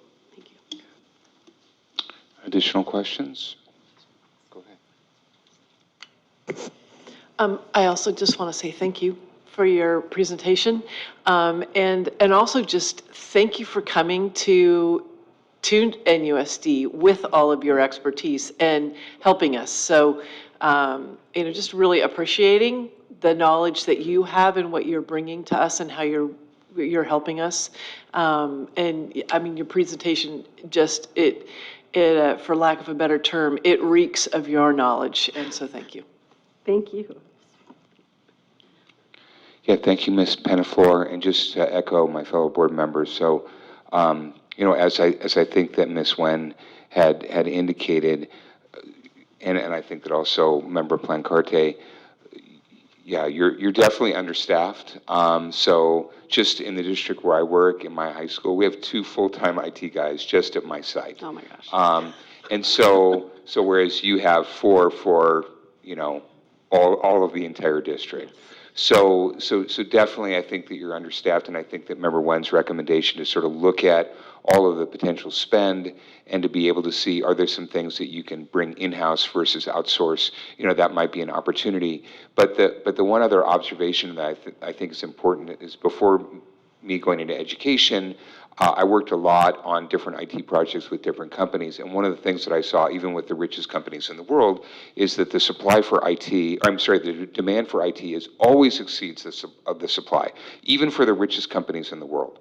And so I think that, as Member Plancarte is saying, and I think Member Wen as well, the only way out of that is to establish policies, right? And so you have to be able to govern the amount of input that's coming into your department.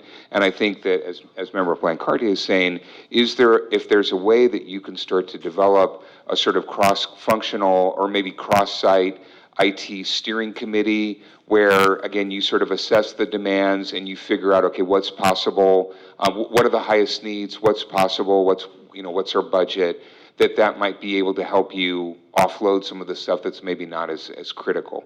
One other thing that I wanted to just mention related to the Chromebooks, or two things, is, and we've been talking about this for a while, and I know that you're newer and you're underwater, but it would be really great to be able to have a holistic picture of like all the Chromebook needs across the district, and to be able to say, okay, this is how many students we have, this is how many devices we need, and then this is the refresh cycle. And I know that, again, you've got to like start from the basics, but that would be so helpful, because then rather than, because it feels like from a board perspective that we're just kind of approving kind of little pieces here and there, and we never see the whole picture. So that would be helpful. I'm sure you're working towards it.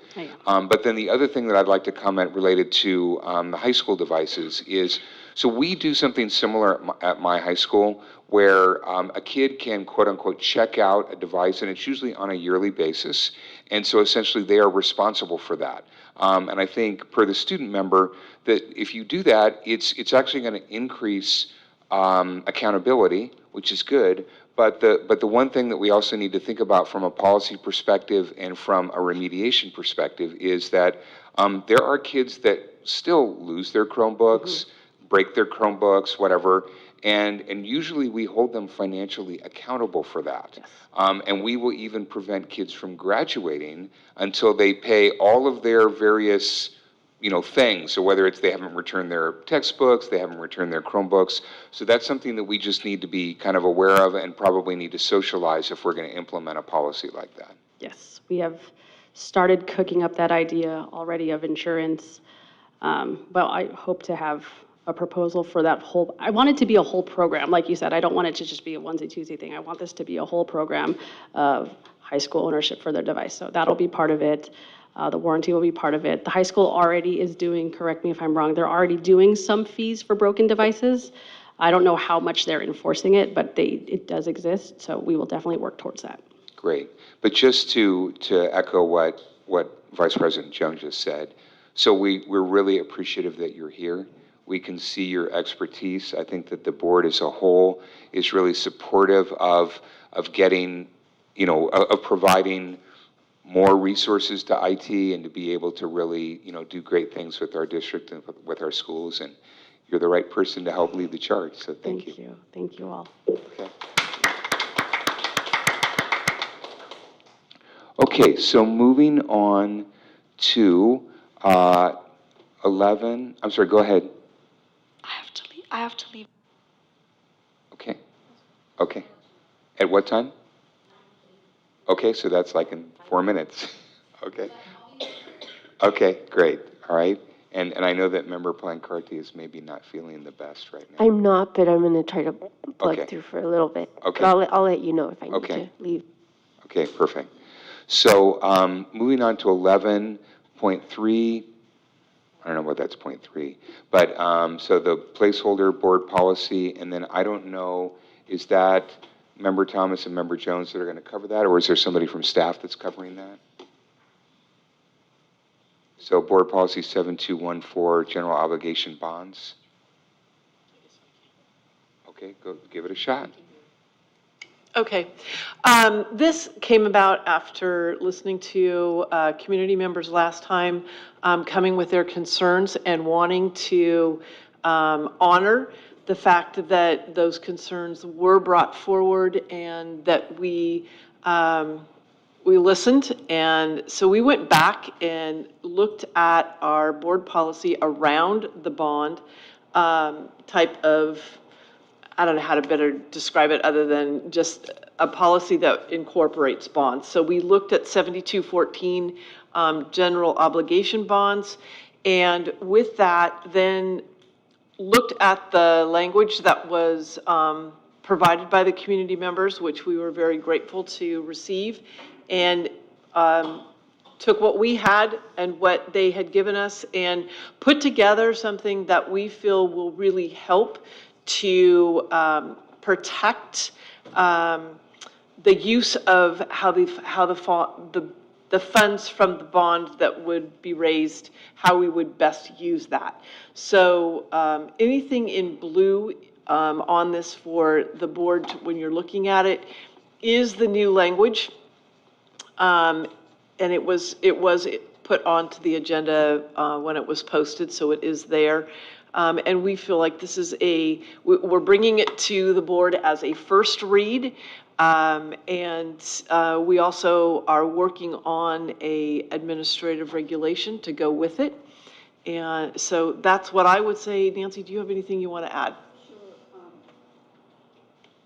There, coincidentally, on the June California School Boards Association update of policies, they put these two policies, the policy and the regulation for general obligation bonds. And there's extensive changes, not significant, I think, but pretty big changes.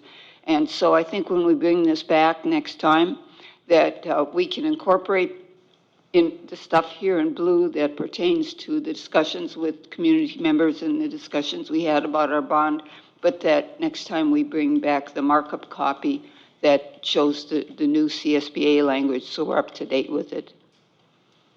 Okay. Questions, comments from the board? Member Wen? Should we have a discussion on the blue markup now, or when we bring it back with, when we take a look at the new language that's in CSBA? I think when it comes back with the new language and we're able to put it all together, I think that would be the best time. And then we'll also hopefully have the AR at the same time. So that we can really have a full discussion about it at that point. What we really wanted to do was to say we're starting this process, and we wanted the public to know that. Great, thank you so much for the clarification. I haven't examined those two from CSBA, but it seems that this one has incorporated the AR in with the policy, so they'll probably be the same stuff but separated out. So it sounds like even though this agenda item says action, discussion, procedural, that we would like to hold off and bring back the CSBA language and do a final merge and review that before we take any action. Yes. Okay, great. So then unless there's additional commentary, we'll move forward. Okay, so we're on to consent agenda. So does anybody want to pull the personnel report? Okay, so Member Wen, let's just proceed directly to personnel report. So go ahead. Just one clarifying question. In the part where it has the resignation of new certificated employees, I know that we, on the last board meeting, had hired these individuals. Can you give clarification as to why the resignation? Yeah, so some of them were school of choice that was actually at Schilling first, and when we transitioned, we had one teacher that transitioned to another school that wasn't the right fit for her, and we made them wait until we had a fully qualified replacement, is why they were late. So we had 5 at the very end that had requested resignation between June 15th and July 19th, and we said they wouldn't be released until we had a fully qualified teacher. So those mean that those new people that came in allowed them to be released from the position they were in on having a fully qualified teacher or someone under a PIP, STIP, or probationary 0. Great, thank you for the clarification. And then just a follow-up, just for clarification. So we do have positions for those that have resigned? Yes, we have 3 as of today that we're still waiting for final clearance on fingerprints, so they have to have another certificated staff member in the classroom. But because of the number and the abundance of people that have been hired in the state of California, DOJ is a little slow right now. So, but they're moving forward, and the county office has 1 credential analyst right now.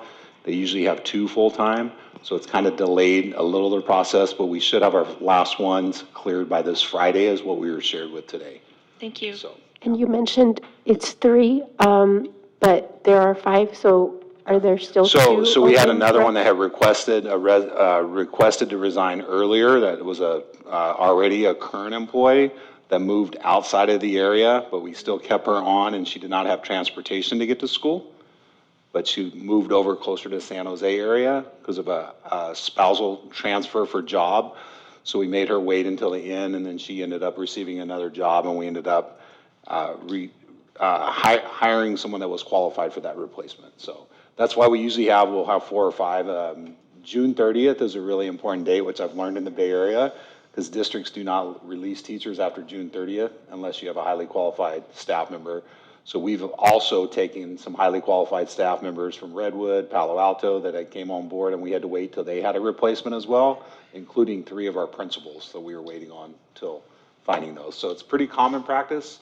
Usually in other counties, it's all more of a free-for-all, if you will, up till the first week of school. But everybody's so protective here because we're short of teachers that are qualified within this county due to the cost and whatnot to live in this area. Does that make sense? Yes, it does. And then, so also, just to clarify as well, how many open positions are there for teaching positions? We Do we have have? 0 open positions right now. Great, So, thank you. yeah. Okay, with that, I move to approve the ballot. I'll second. So, Member Plancarte moves and Member Thomas seconds. I'm sorry, Wen, sorry. Member Wen moves, Member Thomas seconds.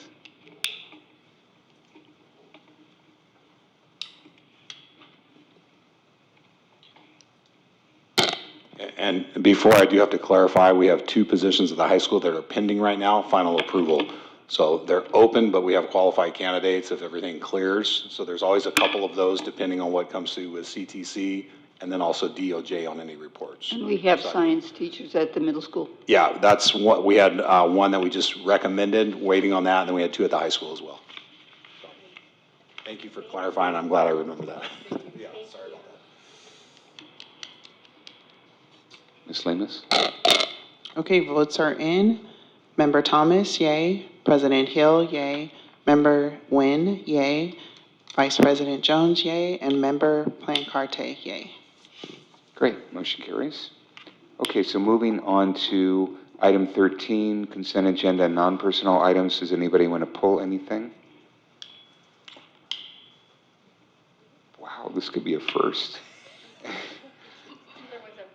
Okay, so I'm going to jump on this. Can I get a motion to approve? I'll make a motion to approve. I'll second.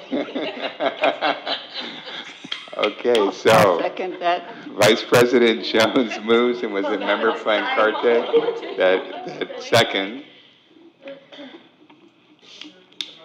So the motion is to approve all of 13, so 13.1. I'm sorry, 13.2 through 13.8. And Member Jones, I'm sorry, Vice President Jones moved, and Member Plancarte seconded.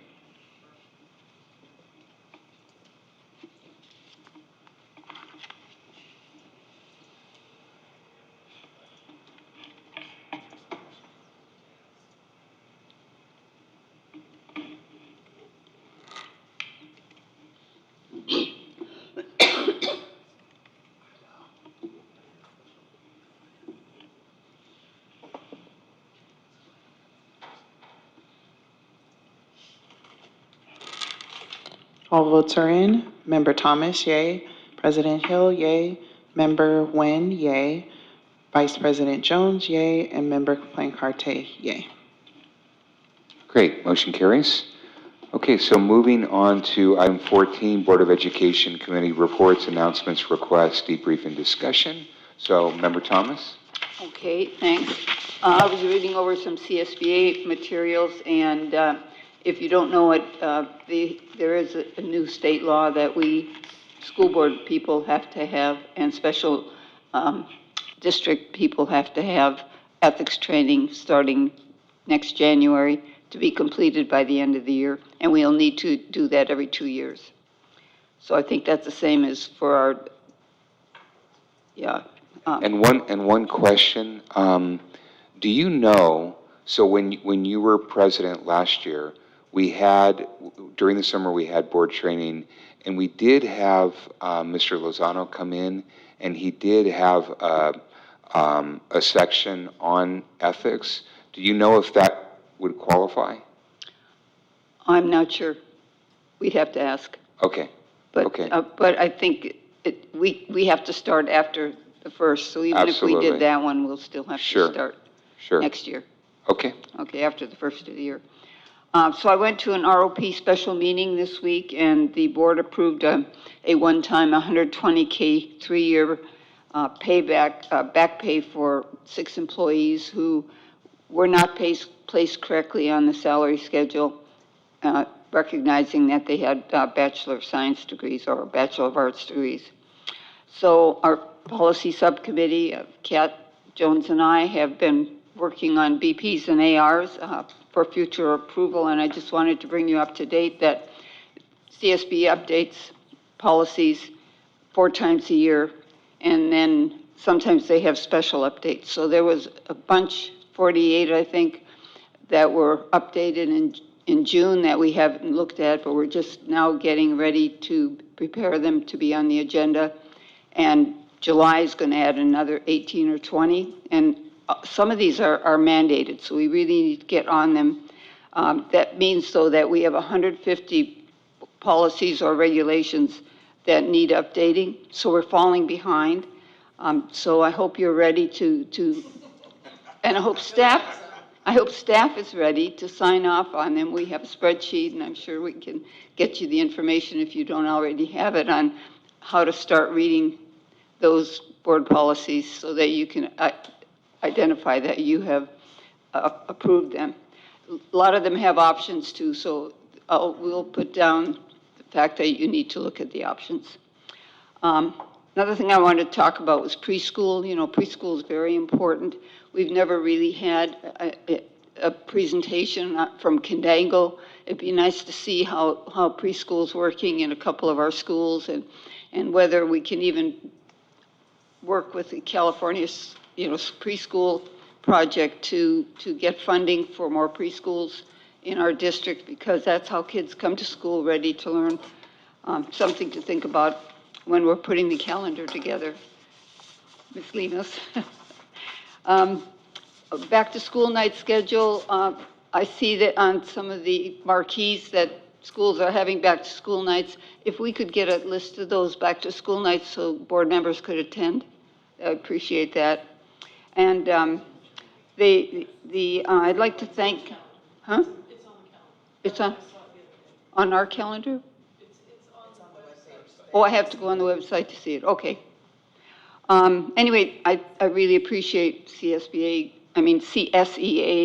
stepping forward to getting all those curriculum materials out, and it's pretty obvious what's happening when we've moved our school starting date, earlier and earlier. I wanted to know about the math materials. In the past, they've been disposable materials for our math program, and because they haven't come in time, that our print shop has had to print up teacher materials. Can you tell us about that?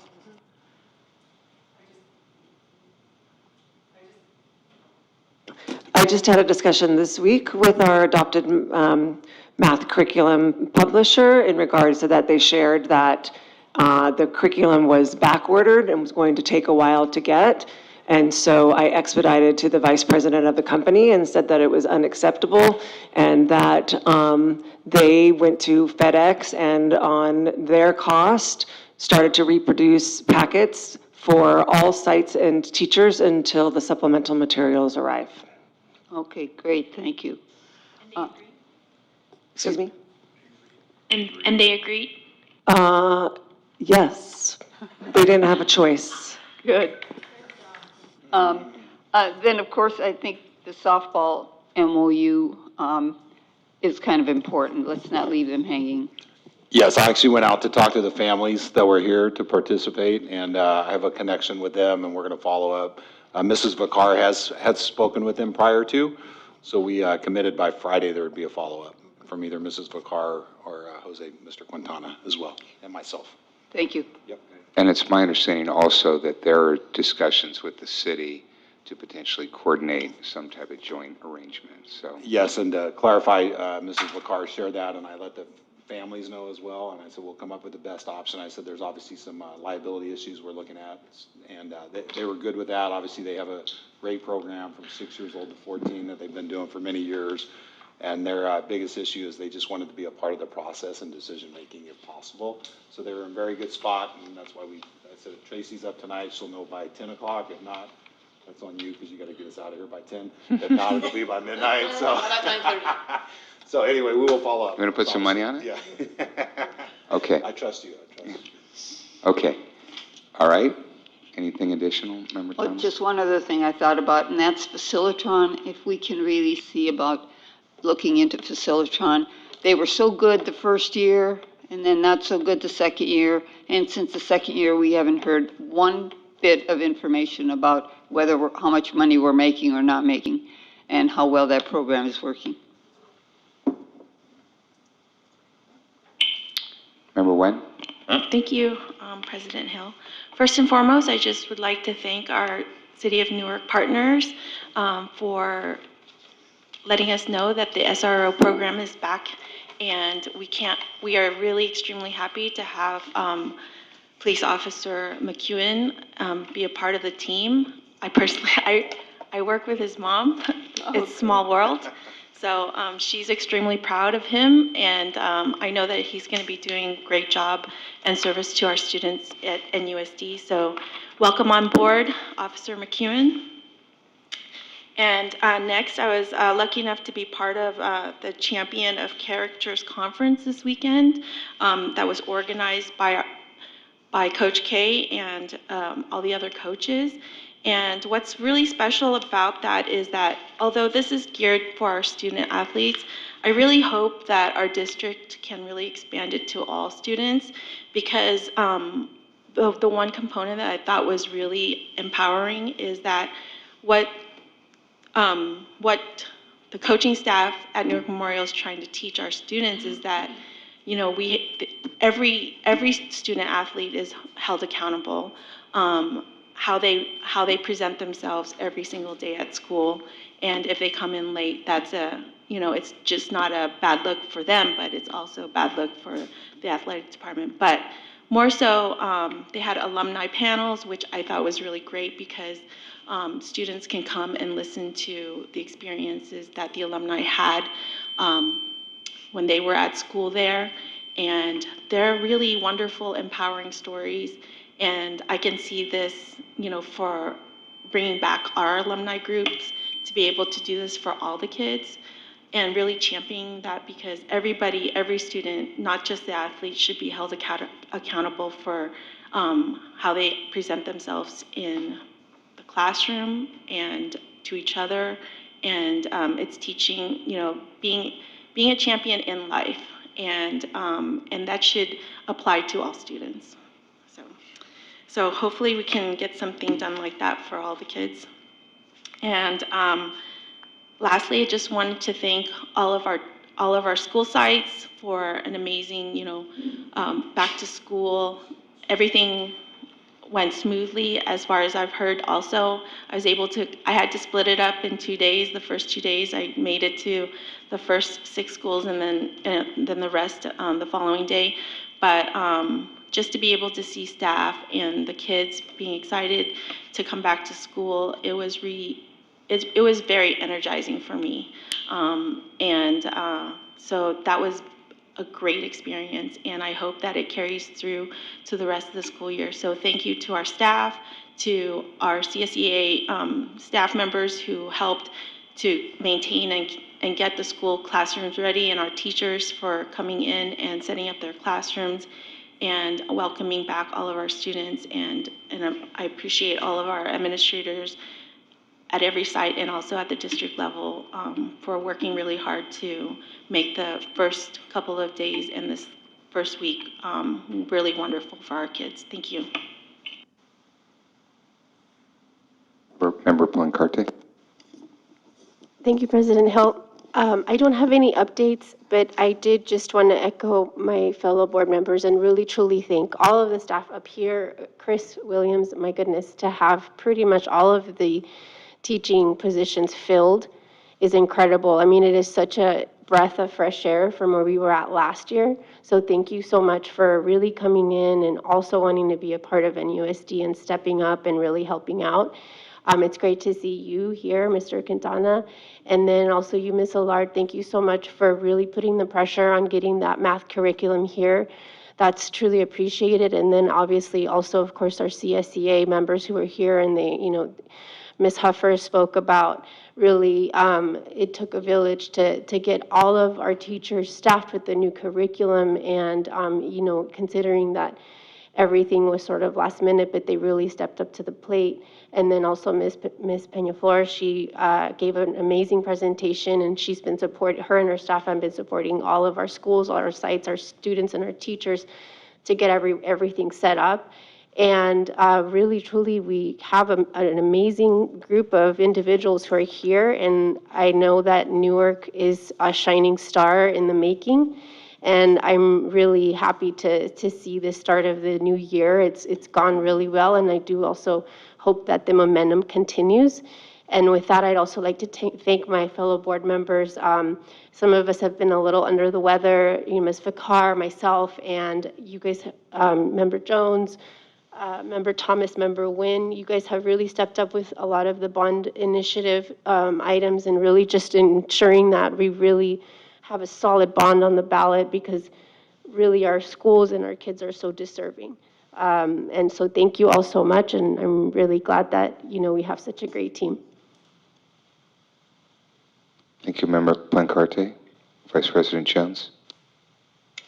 I had in listening to Ms. Huffer and talking about the curriculum, and I know we've moved the calendar up. It's been about at least 5 years that I'm aware of. Ms. Villa could probably fill me in closer to that actual time frame, but it's been at least 5 years that I'm aware of that we've started the second week of August, and it is a crunch for IMC. And so I had a thought, if maybe we can think about getting creative when that curriculum does come in and moving some people over there to help, so that they're overseeing and, potentially overseeing and having others help in that regard. Because I know everything has to be unpacked and checked in, but supporting IMC. Because during the year, the two of them are amazing. I remember as being a teacher, they were able to really run on two people very effectively. But during that crunch, when we're getting the curriculum, checked in, it would be good. And I do appreciate your efforts, Ms. Allard, about with the math curriculum, because I am working off of one of those printed packets in 3rd grade with my granddaughter, and it's all there. It's, at least it's there. Yeah. So thank you. We did deploy extra classified staff to help. Even our Director of Teaching and Learning was in the warehouse helping them serve. I think it was the multitude of the new TK5 benchmark curriculum. It was 23 pallets. And so it was just such a huge amount all at once, and that's what caused the delay to make sure that we were barcoding and everything what we needed inventoried. Thank you for all the concerted efforts, for sure. Thank you, Vice President Jones. And just to echo fellow board members, so I think that, again, we really want to thank everybody in the district for everything that they've been doing. And as the saying goes, right, it takes a village to raise a child, right? And we have lots of children, and we have a village that's really starting to come together, and it's wonderful to see. And so again, want to appreciate everybody's efforts in making that happen. And then I also want to echo Member Jones or Vice President Jones' comment about the math curriculum. And I know that one of the things that was mentioned was that sometimes orders can't be placed until the end of the year. And I don't know the logistics, and maybe this is already happening, but if there's a way maybe that you can tee up a lot of the procurement work in advance so that literally all that stuff is done, so that right on August 1st, you can pull the trigger for POs, end of July. That, and maybe that's already happening, but just if there's some extra lag there that we can steal back time, that would be great. And then the last comment that I had was, appreciated Ms. Izant coming and talking about the bond and talking about the restrooms at the high school. And I know I've certainly heard similar stories, not only for students, but also for teachers. And there's an anecdotal rumor that I've heard from a few teachers that even in the teachers' bathrooms, apparently on the toilet seats, they only have one bolt. And I was told that if I shared that in open session, that teachers privately would start chuckling. And so I don't know whether that's true or not, but I think we definitely should carve out some of our bond money if we're able to be successful and get at least 2 bolts on the toilet seats, but hopefully a lot more than that. And I think that we all understand the importance of the bond, and anybody that's gone to look at our facilities really know that we need it. And I know that we're at a point now where we're not really supposed to be, out advocating, et cetera. But again, just I hope that the public pays attention. It's an important issue. So with that, go ahead, Member Wen. I just really want to echo again what Member Plancarty had mentioned. Sunday, we were all hands on deck, and I really do appreciate all the efforts that Member Thomas, Member Plancarty, and Member Jones have really, stepped up. They even drove the argument down to the registrar's office twice, as she can say. And so, and in doing that, it really did show, like, this is a huge team effort, and I just really wanted to appreciate all of you guys, so thank you. I have to tell you and make a confession to a funny story. I got a letter after we attended ROV to put in our rebuttal, and I got a letter that I printed out from the registrar, and I looked at it quickly, and oh my God, the file was against and I thought, no, did I give them the wrong file? And so I called them, I says, please stop the presses. I gave you the wrong file, because I had to send it that morning kind of from my iPhone. So I thought, I picked up the wrong file. No, I had the right file. They were just sending me the rebuttal that to our argument that the Taxpayer Association has filed. Completely erroneous, full of exaggeration. It's just awful. And that person that writes it lives in Livermore, doesn't know anything about our community. So we got to get out there. We got to knock on doors. We've got to stomp for the bond, because we really need it badly. Okay, so I'm not sure, Ms. Howard or Ms. Williams, if the superintendent had asked you to impart any final comments from a district leadership perspective. I just think it's pretty amazing to see when the adults in the organization start focusing on student achievement, and I just feel that moving forward. So I like to thank our Ed Service team and Angela and the people that are working assiduously to improve and impact student learning, and you can just feel the shift in the 3 or 4 months. So from my standpoint on the outside, it's fantastic. I think what the people you guys have been hiring and bringing in is making a tremendous difference. I appreciate both unions, although a lot of work. Sherry, she's not here anymore, but I mean that wholeheartedly, because they're working alongside of us. We sent out a joint CSEA communique today for the first time in many years on behalf of our negotiations, which is a positive step forward. So keep up the great work, and again, thanks to our Ed Service team, thanks to everybody working together. But when we put the priority with kids, life is so much more efficient and so much better, and we get away from our adult comfortability and start realizing we're here for the organization to be world champions for our kids. So great work, Okay, great. So if, so we have a placeholder to extend the meeting? I'll make a motion to end the meeting. To extend the meeting? To end the meeting. Okay. All right. I'll second So to Member end Plancarty the meeting. moves to adjourn. Can we get a second? Oh, so Vice President Jones second. So shall we just do a roll call vote? You do online voting real quick. Okay, that's fine too.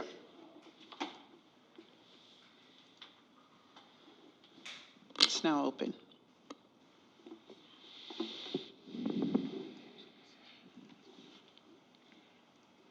Did yours come? The delay. I got a delay. Votes are in. Member Thomas, yay. President Hill, yay. Member Nguyen, yay. Vice President Jones, yay. And Member Plancarte, yay. Great. Meeting adjourned at 9:27.